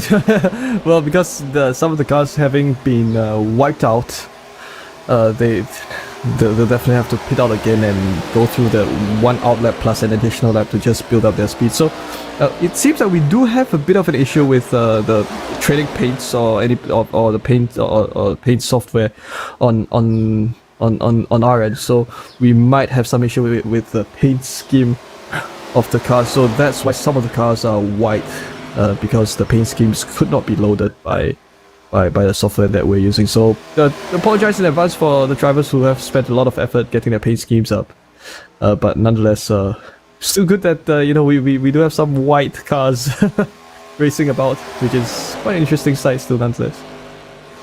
But when you see the cars in its pure form without the stickers, it's actually quite the same shape, isn't it? It's kind of like what some people said about NASCAR, where when you get one shape that's fast, everyone will copy, and that is case in point there. Despite having Ford, Chevy, and well, in fact, these are all Chevrolets, in fact, so that's one that they're the same. But argument still stands. Some people would say that the cars look about the same anyway by the time the car tomorrow came around. So that's your qualifying results. Then Rodrigo Lazowski coming back after a disappointing AMX 0 run. He is now on pole position, but he has to start all the way back in 15th. Where Guillaume Elizeu is right now, so Elizeu will be on pole. Right beside him, the VR shot, Samuel Burnett will be on the front row as well. Vinicius Dean and Connor Healy, welcome back to the championship. Connor, he'll be lining up in 4th in this particular case. But for Lazowski, Toff, Dean and Gaspar, they'll be right at the back. And we'll be gridding up in the pit lane. So we'll be going for one loop around the Daytona International Speedway, Wei Han. Yes, one pace lap indeed. So do stand corrected. I think the paint issues are due to the iRacing season update. So it is week 13, guys. So this is a week where funny things might happen due to the new quarterly updates on iRacing. So that's probably the cause behind the paint scheme issues, because otherwise we wouldn't have this issue. Oh, don't be light on them. Punish them. It's their fault. Well, at the same time, iRacing puts in a lot of work. But no, in all seriousness, yeah, because it is where everything is all bets are off, isn't it? Everyone can just race however they want. It gets a bit crazy, and some of the cars as well will be in different combos on different tracks. So that's why we have these kind of wonky updates, especially with the cars not looking as they should, don't you think, Wei-Han? Well, one good thing coming out of this though is that you can kind of see for yourself the actual silhouette of the car, like how the car was still so nicely designed, even though it was the start of the previous in the early 2000s. And also, you know, back in those days where you didn't really have those kind of aero safety features, where you didn't have those kind of nicer aero safety features that you might have had with some of the more modern sprint cup cars, because there was a point in time where if you spun your NASCAR, if you spun your stock car and you face rearwards and you kind of continue on that trajectory, you'll actually flip. The car will take off. So I think it was an issue that was resolved using the flaps that you would see at some parts of the car. But I think with some of the earlier NASCARs, it was quite susceptible. Or maybe it's those cars from the 80s. I'm trying to recall, but yeah, spectacular sights. No, the car tomorrow introduced the flap actually. So the flap was quite a recent invention. It was after these generation of cars, but of course, what we're looking at right now is actually the 2007, the last iteration of the Gen 4 car. Because if you look back at the Gen 4 cars in the early part, especially 92 when these were introduced, they look more or less stock-ish, I would say. But then they kind of evolved to pretty much purpose-built race cars that we saw quite up to the end of the late 2000s. So that's quite a difference in that regard. And focus on driver safety was becoming paramount, of course, after what happened to Dale Sr. at this very corner in the last lap in 2001. So by the time that the car tomorrow came around, we really resolved some of the issues. But at the expense of the cars looking a little bit, shall we say, put it lightly, ugly, because a lot of NASCAR fans, they say so, but the cars were safe. As we get a green flag here now, we're on the way, we're on board with Wazowski, the pole sitter, but he'll have to start all the way from P50, pole setter, because he actually got position in that one, but yeah, started 15, and already lost the position there because here's Carvalho got a good run behind David Toff, as we are now getting underway here at Daytona, Wei-Han. Yep, super speedway racing, one of my favorite styles of racing on all of iRacing. When I was introduced to the world of NASCAR racing, it was such an exciting way. So we have a person. Oh, someone's got pushed out of the backstretch. That's the number 3 car of Kasakuta, who I think got pushed out a little bit. So already at lap 1, we now have 3 wide racing. So all these drivers holding it absolutely well. Indeed, so I think Burnett is right there in the middle. Middle is the worst place to be because you don't know if it requires a lot of skill for you to maintain your position there. But we've got drivers all the way high up. That's the number 12 machine of Gustavo Ariel, who's trying to make it work up high. But of course, here at Daytona, you can do 3 wide racing and sometimes even 4 wide racing if you're adventurous enough. So a bit of bumper rubbing there between 53 and what would seem to be Burnett. Almost led to something, but the driver still hold it on to. Oh, that's a big one. This number 4 got spun around, but I hope he's the only car that spins around. Oh, some other cars I think get hit into the wall in sympathy there, and that was quite a hit indeed. And we've got a couple of cars. Fortunately, most of the cars are still on track right now, so that's good. Yeah, that was Gehan back into the front of Otto Healy, who was already facing backwards anyway. So yeah, it's unfortunate that it was a slight tap that was enough to send him sideways, but the rest of the field then still streaming through. We're going too wide on the finish straight on the tri-oval as we now enter lap number 2 of the number 3 battle 20. Oh, another car gets spun around. 2 cars get involved there. Vicente, Gaspar, Carvalho, and then that's a huge one. Involved. Oh, and the car jumps in the air. That is absolutely Lightning McQueen style, but he didn't go forwards. Mate, this is the kind of action we live for. Right? We watched NASCAR exactly for this. Getting hit from the rear and sent upwards. So it's like, it's not someone overtaking you from above you, it's someone overtaking you from below you, from beneath you. That was like burnout style, isn't it? It's almost burnout where someone tries to take you out from the air, but unfortunately, it was the other way around. He got shunted, shanked into the air, landed back on 4 wheels, but it's just unfortunate. It's not the way that he wants it. As we look now, this is where the race really is starting to form. This is Burnett up in front, Samuel Burnett, and he's wearing VR goggles, by the way. We saw just now in the inset on the bottom left that he does have the best field of view as well, because he can look left and right virtually to check where the other cars are. And he can see right now his virtual mirrors that there's at least 2 more cars right behind him, with Christensen and Elizeu hooking onto his rear bumper, whereas Miranda and Ariel are going on the high side. They're doing a tandem drafting here. So tandem drafting was a thing during the Car of Tomorrow era, where we had Talladega instances where 2 cars hooked onto each other and ran away. The Gen 4 cars would not be the exact same thing, because they allow a lot of pack racing because of the restrictor plates. And in this particular instance, nobody's getting away from each other. Everyone is still very close as Ariel goes on the high side. Low goes Burnett, and Burnett takes the lead again, but this will be the common occurrence here as long as they can stay disciplined, as there's one car punching the air through the hole through the air. There's another one. Oh no! That is the sort of discipline I was talking about just now, and that is the incident that is very unnecessary, and Christensen has dropped behind quite a few positions. Oh, that's some. That was quite something indeed, and already we're still in the first quarter of racing here. So, well, the good thing for the drivers is that we've got an additional heat later on. So at this point, we've still got Gustavo Ariel in the race lead with Miranda along the outside, Burnett trying to take the overtaking move along the inside. Yeah, it's going low here, but it might just be slightly beneficial if he gets more of a draft out of the corner, and he doesn't, because you can see there Miranda and Ariel still hooked onto each other. They're doing tandem drafting, and they have gone ahead because they can see a back marker there coming through, and that was with a 65 Jared Farrell. So Farrell, who was involved in that early incident, has actually got out of the way. So that's very sensible driving for him. Now it's gone single file a bit because they're actually getting a big draft. Oh no! Oh, Miranda gets turned around by Burnett. And I thought Burnett might just actually back up a bit, but he hooked onto the rear. There's Mateus Carvalho as well, who's spun around into the infield, almost onto the endurance racing circuit. And, well, a couple of drivers now out of that particular instance. Now we only have a two-way battle for the lead.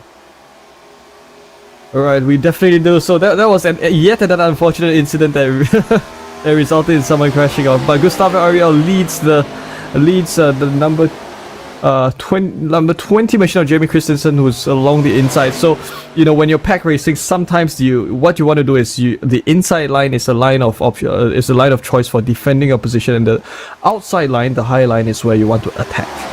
And that's what some of the drivers do if they want to overtake and gain positions, which is what Sam Burnett is doing. He's along the outside.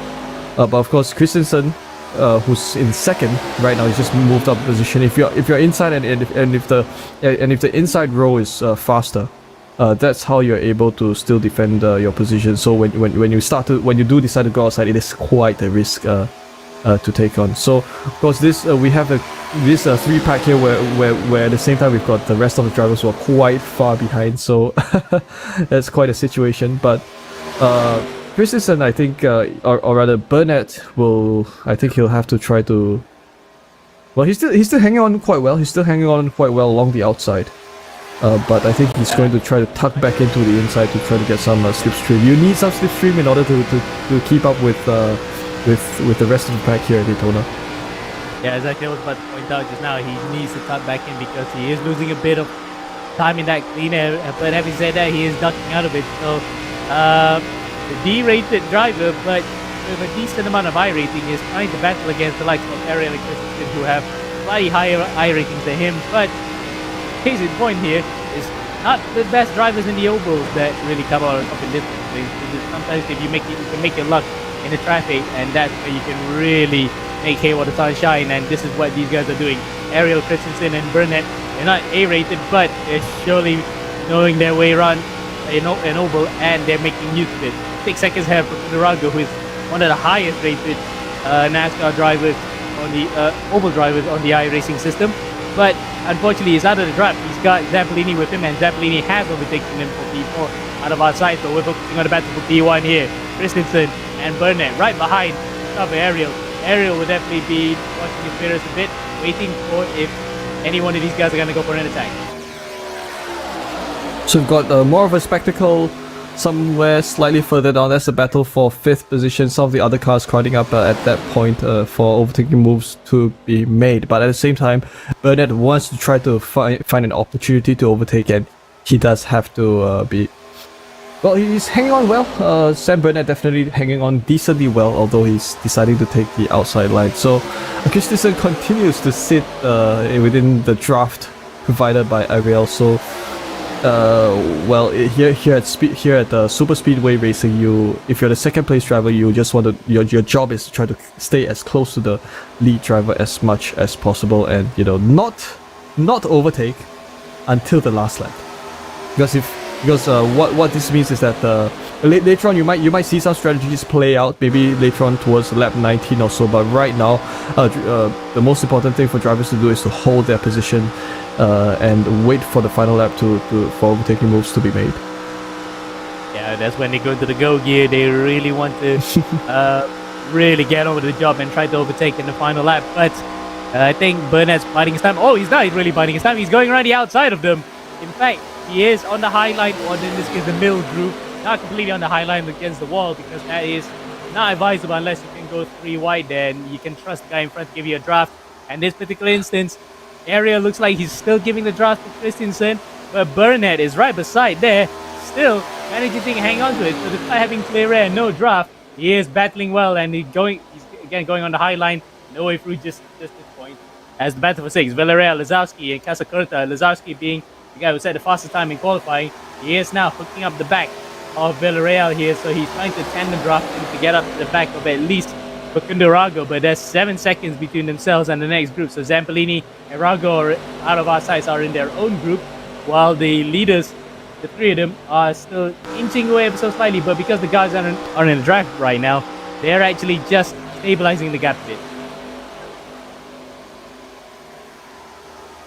Yep, so Ariel continues to lead, and in fact, Sam Burnett did make use of side drafting, because if you're close enough to the car beside you, you can also take advantage of side drafting. So making their way around some lap traffic. That's the number 7 of that's the number 7 machine of. Well, that's the number 7 machine of Pedro Moura, who is also on the grid. Thanks, Amir. Oh! So yeah. I hit there. Christensen sends Burnett into the grass, and once again, Burnett is probably not making any friends here today. That's the 3rd or 4th collision we've seen today from Samuel Burnett. He really is not hanging about. He's taking no prisoners right now. Definitely driving like what Dale Sr. would definitely be proud of. Really intimidating a lot of drivers. And there he goes for the lead of the race, punching through on the back straight into turn number 3. But this might be a bit of a problem for him, because he does have the draft once again. And that's Pedro Moura then giving a bit of a draft to Gustavo Ariel. So the 2 Brazilians are working together to inch ahead here. Well, I think what's happened is that Gustavo Ariel lost the car behind him, and sometimes if you do have a car slipstreaming behind you, you can get a bit of an advantage, especially if the car behind you then decides to give you a bump draft. Well, that's exactly how Super Speedway Racing works, but I need to see any proper bump drafting work here. I'm not sure if maybe it's a bit difficult with these Gen 4 cars, but certainly with the 7th generation and 6th generation NASCAR cars, you bump draft, you do get to bump draft quite a fair bit. So Christensen has unfortunately found himself quite a bit further back. I think no, that's Zampolini. No, wait, no, yeah, that's Christensen is quite a fair distance behind. So behind, and he is closing in though, despite losing a bit of the draft due to that collision with him and Burnett.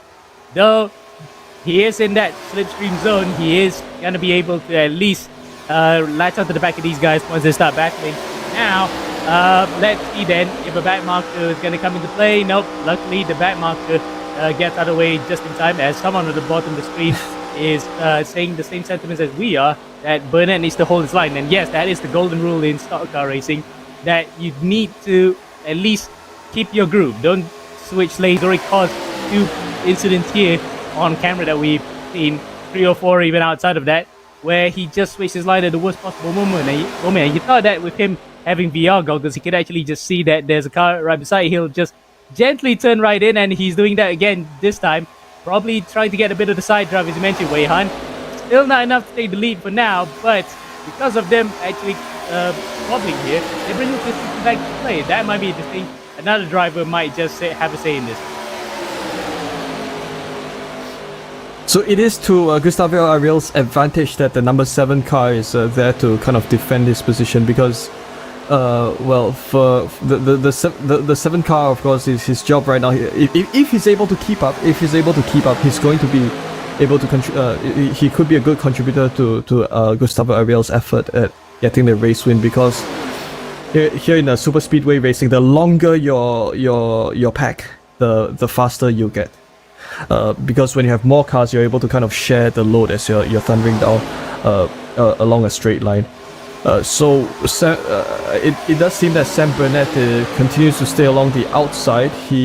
Of course, Sam Burnett will definitely continue to use the outside line, and the one thing to come with hanging along the outside is that if you don't have a car in front of you, you can keep your engine cool enough, and that's an issue if you stay in a slipstream for too long. Like I think. It could be the case for the number 7 machine. If you're slipstreaming for too long, your oil and water temperatures will get a little too high, and sometimes you'll have to then swing along to the outside, which to kind of be able to not blow your engine. So yeah, just a point for the drivers to note. Gustavo Ariel continues to lead, and the cars behind him, the number 7 car, which you see is a lap down. But on iRacing, blue flag is typically informative, so it is up to the the overtaking car to ensure that the overtaking happens safely. Burnett continues to sit in second, and he's still partaking in this battle. Yeah, but in the case of the point of some of these guys, they probably are not thinking about saving their radiators and engine or whatnot, because it's just a 20-lap sprint. So literally, it's as if there's the stage finishes that we have in NASCAR nowadays. This is basically a race to the flag, and we have no green and white checklists. So once you actually have an accident, that's it. Your race is run. You cannot go back to the flag here for one more run. And Burnett knows that. He is aiming for one last push. That's a good run out of turn 4 that he's got side by side with Ariel across the start-finish line. White flag goes out, and this time Burnett does get the lead. But for how long? Because he still has Ariel with the slipstream Pedro Mora behind him. Mora can actually give it a push if he wants to. They're both working together here. So really then, it is fair game, by the way. You can actually have that fight. Ariel not running the colors of the technical car. They are teammates, so I think he's using his teammate for leverage here. As around the outside goes Christensen as well. Jamie Christensen actually might be able to try and win this race in the final lap, but no, he doesn't have enough of a run. But Burnett does. He's on the middle line. It's going to be a drag race all the way to the finish. 3 cars, 4 cars, almost in a tandem here across the start-finish line. It looks as though Ariel might just be able to hold on. He does, in front of Burnett, in front of Christensen, with a bit of afters towards the end. And if the start-finish line was a bit further up, like in Talladega, I think Burnett might have gotten it, Wei Han. Well, that was such an exciting finish in the end. This is yet another battle. Oh, the grandstand just kind of blocked the action a little bit there, and that was some other cars who made their way across the start-finish line here at the Daytona, and it has been quite an exciting first heat to racing. Of course, super speedway racing isn't easy. The risks are sometimes much higher than the rewards, but the rewards are always worth taking the risk for. In so many ways. So some of the other cars making their way around the start-finish line as well. It's a little difficult to distinguish who is who, but we do have a good indication of everyone's pace. And so already we are moving towards the second heat, and what that means is that Pedro Dean will start from pole. So we have a look at the results of the first heat. So your BenQ session winner is Gustavo Ariel of Texaco Racing. He wins the first heat here at Daytona, with Sam Burnett in second. Jamie Christensen, Diego Villarreal come home in third and fourth, with Rodrigo Lisowski and Rafael Kersakuta in fifth and sixth. Facundo Rago, Guillermo Eliseo, David Toth and Victor Miranda round off your top 10 race finishers from the first heat here at Daytona. And what that means is that Gustavo Ariel and later on in the second heat, we will probably have Pedro Dean, who will start from the front row along with Vinicius Dean. Yep, and the cars are now lining up back in pit lane for heat number 2 here at Daytona. And after what we saw in heat number 1, I think we'll be expecting more the same, but hopefully we can actually see a bit more of a pack racing side of things, because this is what these cars are known for, because restricted plate racing did create these kind of pack races that we come to know and sometimes love, sometimes have a disdain for in NASCAR racing. Certainly, some drivers in NASCAR nowadays pretty much are not a fan of cars being so close to each other because it causes big ones, and some of the smaller teams who are a bit underfunded might rue having to watch some of these accidents. But in sim racing, we really love to see that being replicated here today. Well, not sure about you, but I think if you don't have yellow flags, then I think when you have the big one, it's not exactly the best thing to happen to the drivers. So, well, we do have a Kyle Busch replica there along the outside. That's Vinicius Dean with the M&M cars. It's really interesting, and some of the other cars as well. Yeah, unfortunately, we're not gonna be able to get to see all the replica liveries, but I guess we can just pick out a few of them that looks good. Of course, you can follow the guys in real time with live timing on our right hand side of the screen. QR code there. Candid to see who's who and where everyone is in real time. Find out if they're making progress or not. As we see Facundo Rago in the Jeff Gordon number 24 car, probably I think many people will recognize this car. Certainly around our generation, because we were born around the late 90s. We grew up with this paint, didn't we? Well, yeah. In some ways, yeah. Jeff Gordon's number 24, among the most iconic paint schemes in all of the NASCAR world. Yeah. So as the drivers now come upon the final stretch before the tri-oval, the pace car will peel in. Yes, as it does right now, and it will be green flag as they approach the Geico start zone. So it's green flag, and we should be off. We are off. Pedro Dean leads. Oh, already we have a huge shunt right before we even cross the line. So this is quite a ridiculous restart, if I'm honest. But Pedro Dean leads the field along with Vinicius Dean. So both these drivers lead the rest of the field to yet 20 more laps of racing here at Daytona. Kyle Gaspar and Tim State. Great to see these guys fighting here up top. These guys lead the rest of the pack, so we have quite a distinct starting pack here along the backstretch as Vinicius Dean leads Pedro Dean. Vinicius Dean holds the outside row ahead, but that seems to be another car right there in the middle, forcing a 3 wide and punching his way through. So that's the 53 who's found his way up top, up towards the front, and then he's now become the new leader of the inside line. So yeah, you can sometimes do that to kind of rotate your positions around. So we have a chain of 5 white cars, so a freight train of 5 white cars. Very, very interesting sight indeed. Certainly very confusing for us commentators, but no worries. Victor Miranda, your new race leader with Gustavo Ariel, who's climbed he's climbed all the way up to second position, and Pedro Dean has been pushed down to third position. Yeah, you can see there just now Ariel and Miranda were punching their way through, because this time it's not Ariel who's up in front, but he's the one actually giving the bomb drop to Miranda, and that's paid dividends big time. They're up in front, but they have to deal with the likes of Samuel Burnett, who's also managed to punch his way up to P3 in front of Pedro Dean. And there's Tim State in P5, the only American in the field, and how he would love to win on virtual home soil. Oh, not like that though, he really got twitchy as they came over to the tri-oval start finish line. Luckily he kept it going.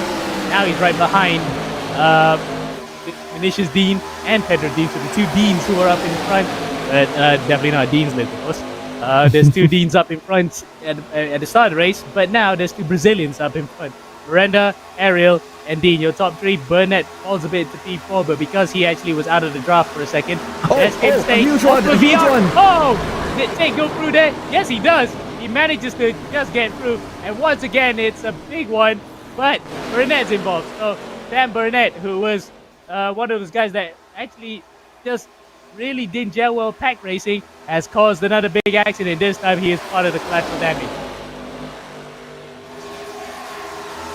Well, I'm not too sure what to say about that exactly, but you know, when you're pack racing, you have to be 100% aware of your periphery, and that's something that's important when you're doing super speedway racing. So nonetheless, we do have a we're kind of back to the situation we had during the first heat, where we've now got a much smaller lead pack of but of course we have a 5 cars on the lead pack. So Victor Miranda continues to lead, but we have a Jackson Kisenji who's climbed 16 positions as a result of that incident, and Gustav Ariel up into 3rd.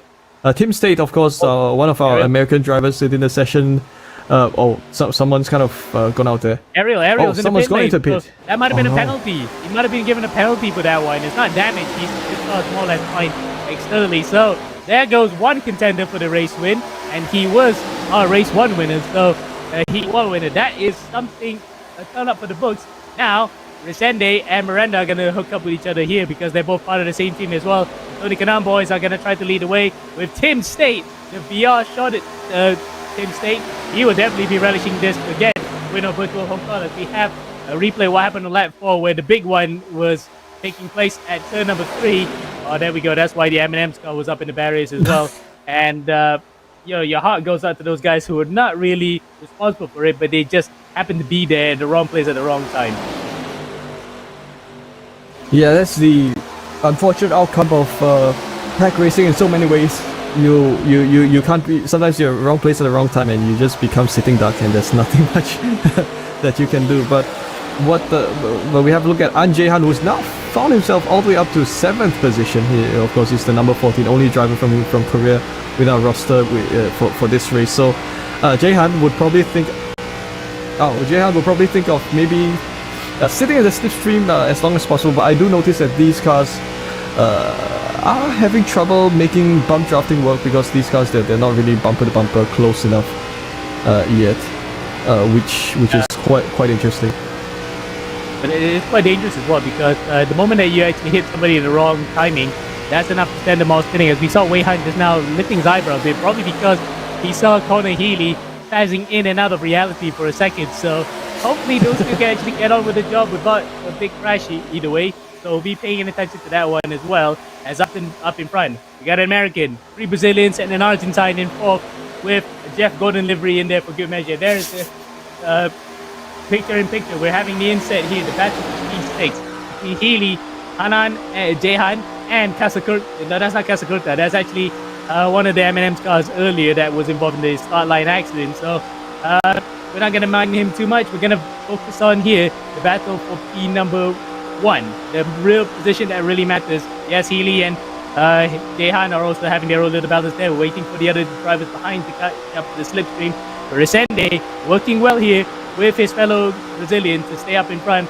The Team State is prowling behind there. There he is in P3 in the second of the white cars in shots, coming up to the back of Resende. It is a good battle here. 5 cars up for the win. So Miranda leads this front-end battle pack of 5 cars.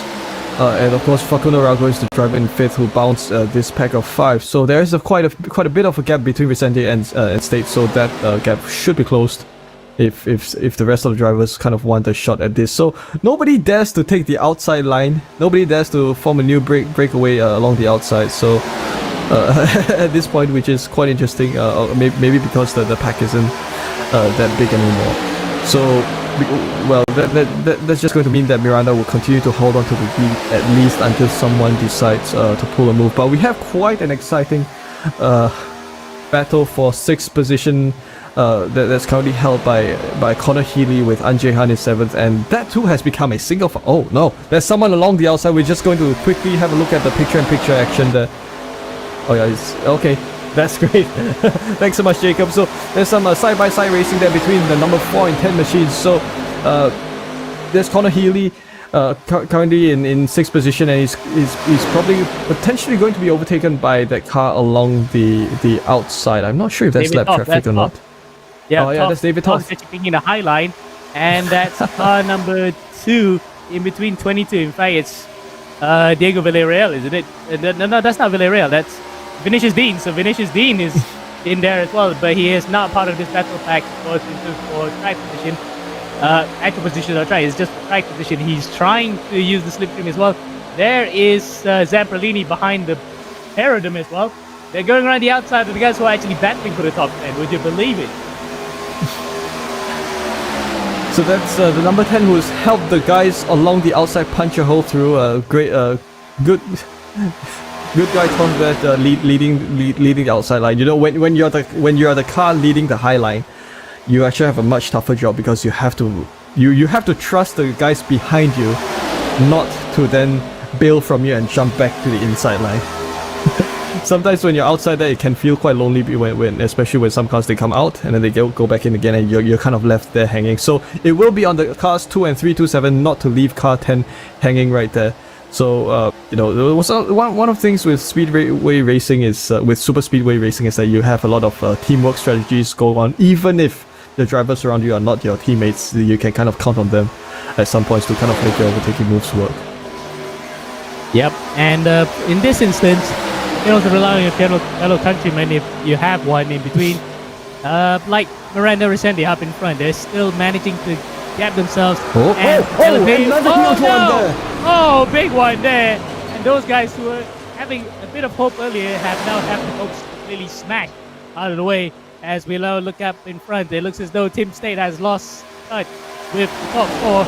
Miranda Resende, Eliseo, Rago. So it's a South American 1, 2, 3, 4 with their state further behind, 4.5 seconds. So he might have lost a bit of pace somewhere, or he had a bit of a slight spin.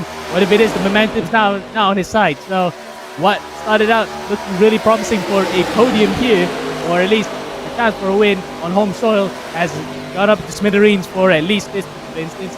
As we look at the replay, what happened there to the guys further behind. Unfortunate again, one guy just had one move wrong, he tried to block, and that's it. It's not a big one, it's just a couple of drivers involved in there, but still, it's a painful way to end the race, Wei Han.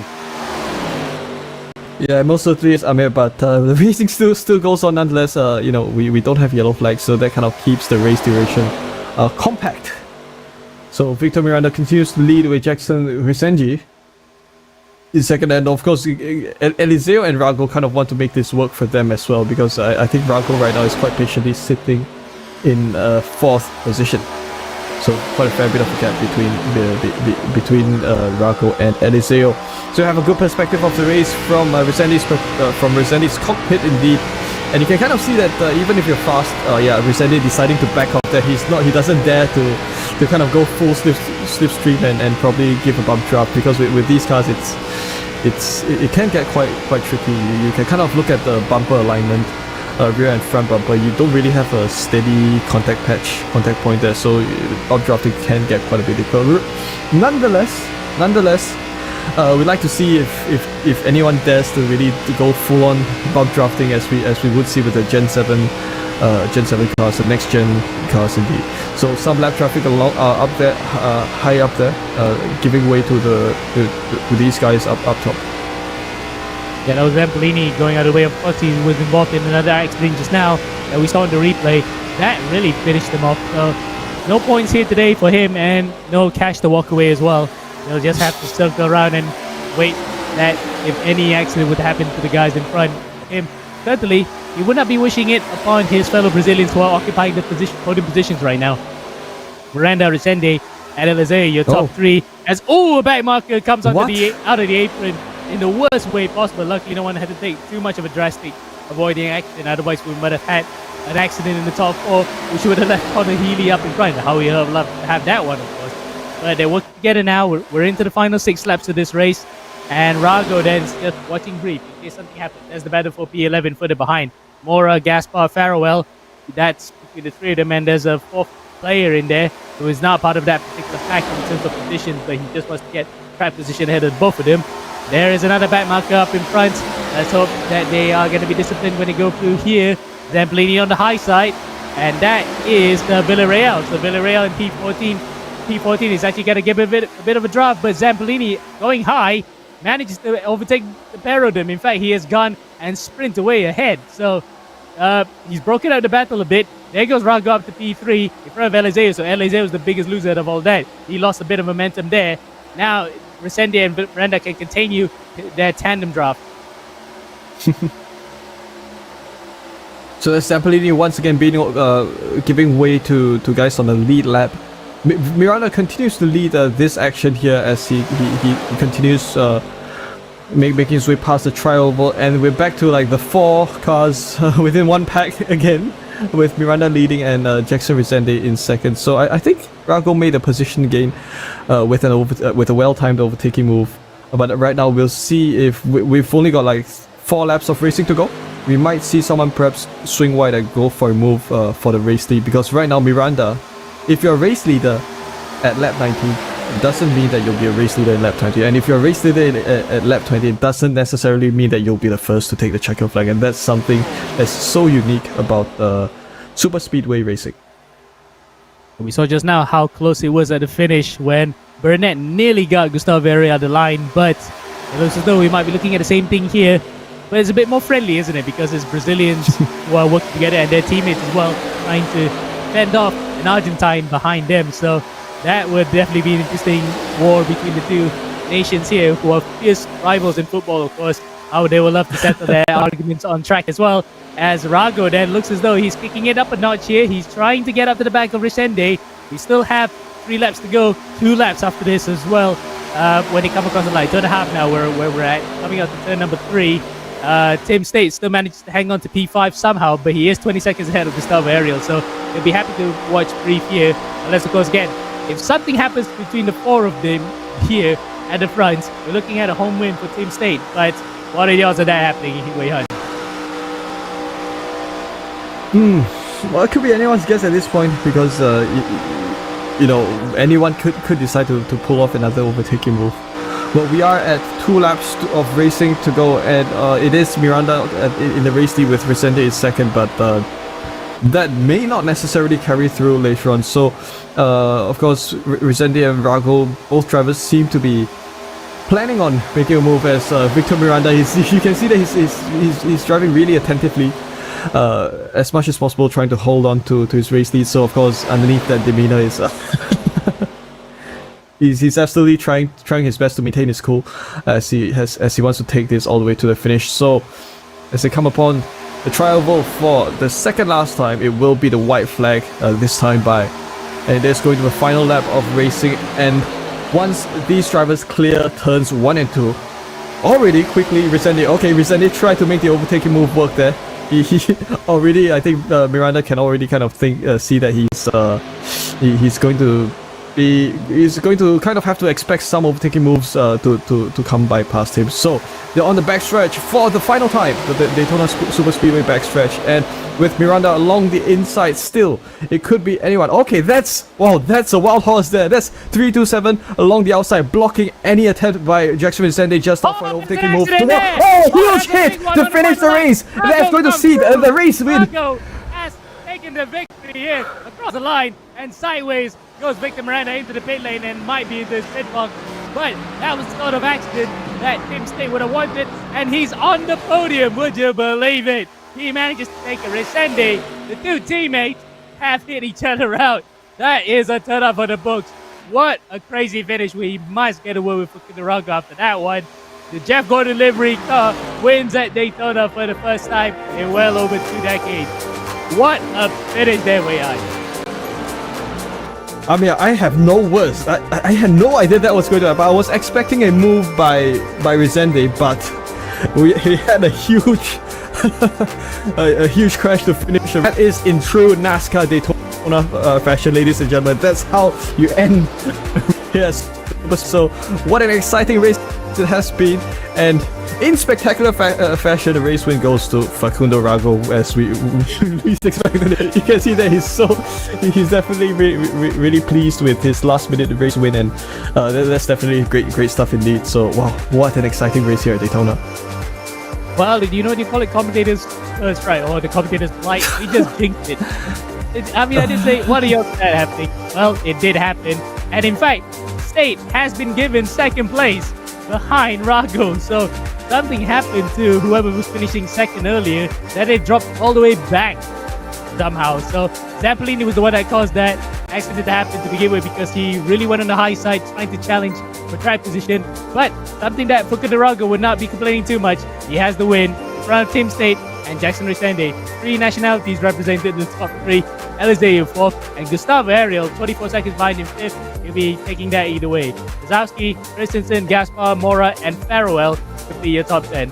What an absolutely amazing finish to this insane heat and, well, round for that matter. Wait, I'm almost lost for words. Likewise here, man.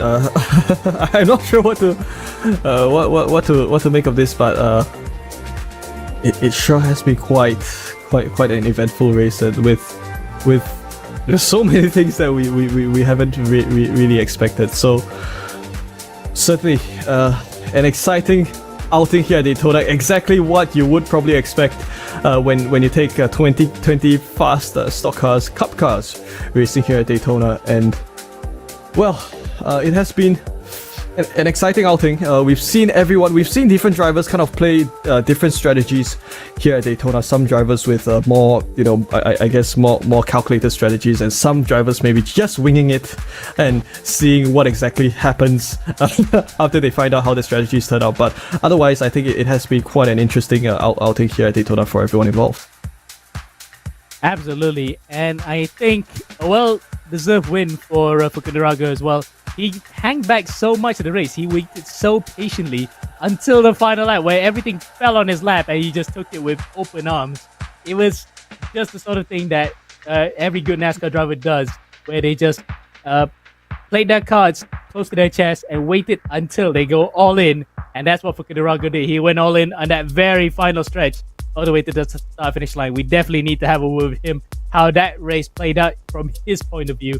But yeah, heart goes out for the likes of Resende and Elizeu. They were up in front for most of the race until that happened in the final lap of all places, isn't it? Well, if I were either Victor Miranda or Jackson Resende, I would. It's like something that just got taken away from you right in front of you. Do you know how close they were to the line? They were so close, within arm's reach to the finish line, and it was just taken away from them. So I wouldn't. I can't imagine how it would be like for those drivers. So we will be proceeding to interviews, and I'm so looking forward to asking them some of the hard-hitting questions. Let's do it.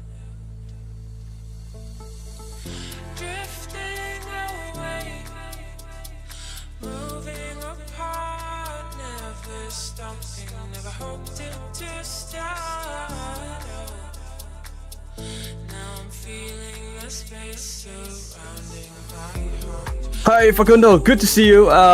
First of all, congratulations on your well-fought race win. None of us saw that coming. Tell us more about the race finish from your perspective, because it just happened within a split second. Yeah, to be honest, I don't even know myself what happened there. I mean, hi guys. First of all, thank you for hosting the race and the broadcast. Yes, I don't know what happened. I think it was like a team self-kill, sort of. Yeah. And yeah, I didn't see it coming either. I mean, I was happy with my P3 or P4 or whatever, but yeah, it was amazing. Yeah, I can't believe it. To be honest, I can't believe it. Well, we from our observation, we see that you've been really fighting it hard. You've been really fighting patiently in third, sitting there patiently waiting for, kind of ensuring that nothing happens, maintaining your stead throughout most of the laps. So could you tell us more a bit about your strategy? I guess on the lead up to the final lap, how you managed to maintain composure throughout, especially with the fact that this is super speedway racing and a lot of things happen within the span of 20 laps. Yeah, I from the beginning I just went, in survival mode. Just wanted to keep clear of the trouble. I knew there was a lot in the race one, so I tried to be aware of that, but to be as far as I can be of that as well, because yeah, just one wreck can take you out, and yeah, you're done. So actually, yeah, I tried to ride the bottom line and yeah, try to survive until the end, waiting for something to happen, and yeah, it did. So I can't believe it. Yeah, to be honest. Well, absolutely. We do have we would be racing twice more in twice more here at the AMX Global League. So would we see more of you racing here towards the end of the season? Yeah, for sure. I'm ready to the GT piece on Fuji and GT3 in Spa. I'll be there, and yeah, I'm looking forward to it. I'm pretty much excited. Absolutely wonderful, Facundo. Before we let you go, anyone you'd like to give a shout out to? Yeah, can it be my own language in Spanish? Okay. Ok. Un saludito para los chicos de Horacio. Vamos. Una. Por fin. Saludito. Ok. Okay. Wonderful. Well, thank you so much, Facundo. thank Hope to you. see you around in the next couple of races. Yeah. Yeah. See you guys.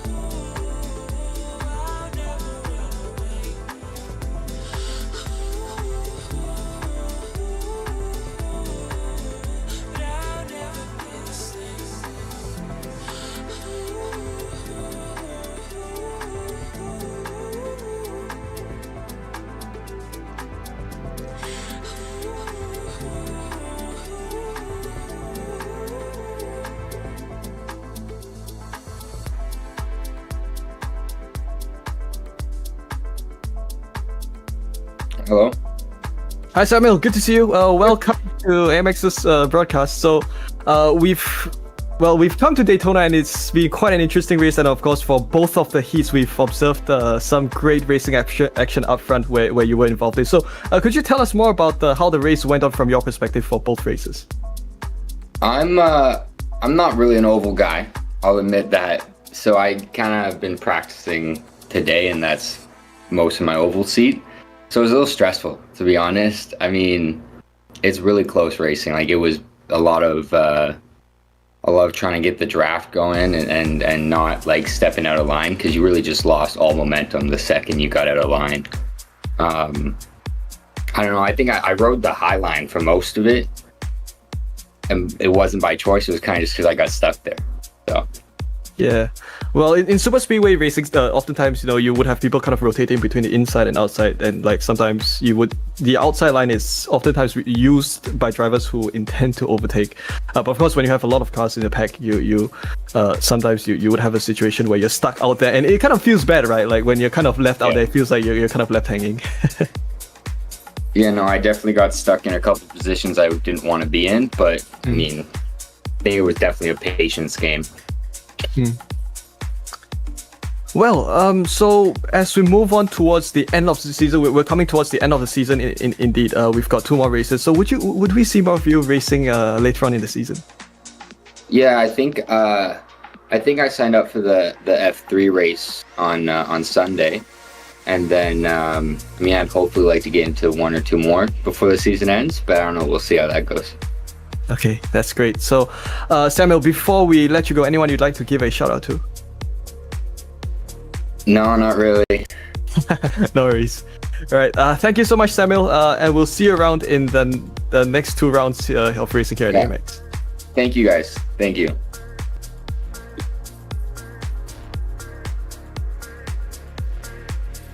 Well, that was quite. Well, we did manage to get the opinions of some of the drivers, hearing from their perspectives, and it was definitely a great finding that we've had. The drivers, more importantly, they had fun racing here at Daytona, and they'll be back for more. Yeah, certainly. And we did point out just now that Burnett probably was a bit of his element in the ovals, and well, lo and behold, he did say that was his first oval race, he said, or something along those lines, where he was training all the way up to that point. But I hope that really does give him an appetite to do a bit more, and probably just learn and grow while doing more and more oval races, because again, it's such a specific thing, isn't it? That oval racing, you cannot do any drastic moves. You have to be very predictable. You just need to trust a lot of people around you, and unfortunately we didn't get to see the massive pack races that we have grown accustomed to NASCAR, because 1 or 2 drivers tried to throw some blocks or defense that didn't really play off well, and it caused a couple of big accidents. Yeah, well, that's the truth to oval racing, is that there's more than meets the eye. There's so much more that goes on apart from just overtaking, just conserving tires or holding your line. But if you're able to add oval racing onto your driving training, even if you're doing, even if you main the road side of things, it's very beneficial because you learn how to kind of maintain your space when you have a lot of cars around you. And I think if you spend more time racing ovals, it does benefit you in many ways indeed. So quite soon we would have results coming out later on, but before that, well, what are some of your takeaways from oval racing? You know, kind of having observed these drivers. I think with some of these drivers, I think they're new to oval racing, so that could be kind of the reason why we do see quite a range of different performances. Yeah, certainly, and the licenses does reflect that because we have a time screen that says what's their ranking in ovals, and quite a few drivers have high oval ratings, but then some of them are just at best outside of the range that we consider would be what normal people would do in the oval side of things. But apart from that, the racing we saw just now, when people started to learn how to draft, then you know that, okay, at least the drivers got to grips with oval racing very quickly. And for example, we had two different types of ovals here today. We had the short at Bristol, half a mile oval. Then we had the 2.5 mile super speedway of Daytona. We saw different styles being put to good use, and at least in the first race, it was just trying to find a feed. The second race, when everyone just really got together, it was unfortunate for Daytona, for example, we didn't get to see the big pack racing because I think one heat is not enough for you to know everything you need to know about oval racing. Yeah, well, so I think we would have a replay of some of the team kill moments that happened earlier on in the race. So I think we would await that. But you know, we're racing at Daytona and Bristol. These two are known places where you can die. So you know, so have a look at the replay, and that is some action. Yeah. So I think this was where really Facundo Rago's patience paid off, as both Miranda and Resende kind of took it upon themselves to I guess see themselves taken out. But the other drivers, they're making evasive maneuvers, and that worked for them. But you wouldn't want to be the two white cars or in that situation. Yep, and of course Rago really was absolutely lucky there. He just couldn't believe that it happened to him as well, but in the end it did, and that's why he got the heat win in that particular instance. He just bided his time so well. That was the kind of thing that we should see in a lot of oval races. Patience, biding your time, waiting for the right moments to strike, and that in that particular instance, he didn't have to strike at all. He still just hang back a bit and waited for the opportunity to cut him. So that's why he got a heat win, and well and deservedly so. So I think we're going to head to the results of I guess a day of racing here at AMX. So we do have, yes, race 34, AMX 10, top 10 winners. Rodrigo Lisowski walks away with $70, and Gustavo Ariel walks off with $66, along with Facundo Rago, who nets $59 from 2 heats here at Daytona. We've got Sam Burnett, who will net $38, and Jackson Resende with $34. And the rest of the drivers as seen on screen. So it has been quite an eventful outcome indeed. Of course, we've got drivers tying for 5th positions as well as 7th positions. So well, certainly great stuff indeed.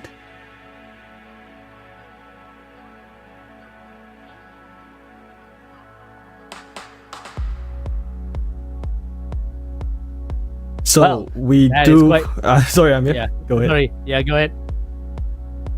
Yeah, I was going to say, so special shout out to the organizations making things possible for racing here at AMX. So we are of course backed by Automatics as well as BenQ, Next Level Racing, and Kara, the Korean FIA ASN. So grateful to have all of these organizations on board with us, making things possible for the that wasn't supposed to happen, my phone just rang. But yeah, Amir, any closing thoughts? Yeah, I think oval racing should be quite a staple for a lot of people because it's more than just turning left. It really is a skill set in its own way. So for a lot of detractors of people who don't watch IndyCar or NASCAR, they should really give it a try themselves and find out what it's like to be in the heat of the moment, to really be inches away from disaster and ultimately coming out on top in some of the best races in the world, like the Daytona 500 or the Indy 500. It really is some of the toughest races you can think of, either real life or in virtual racing. Yes, absolutely. So,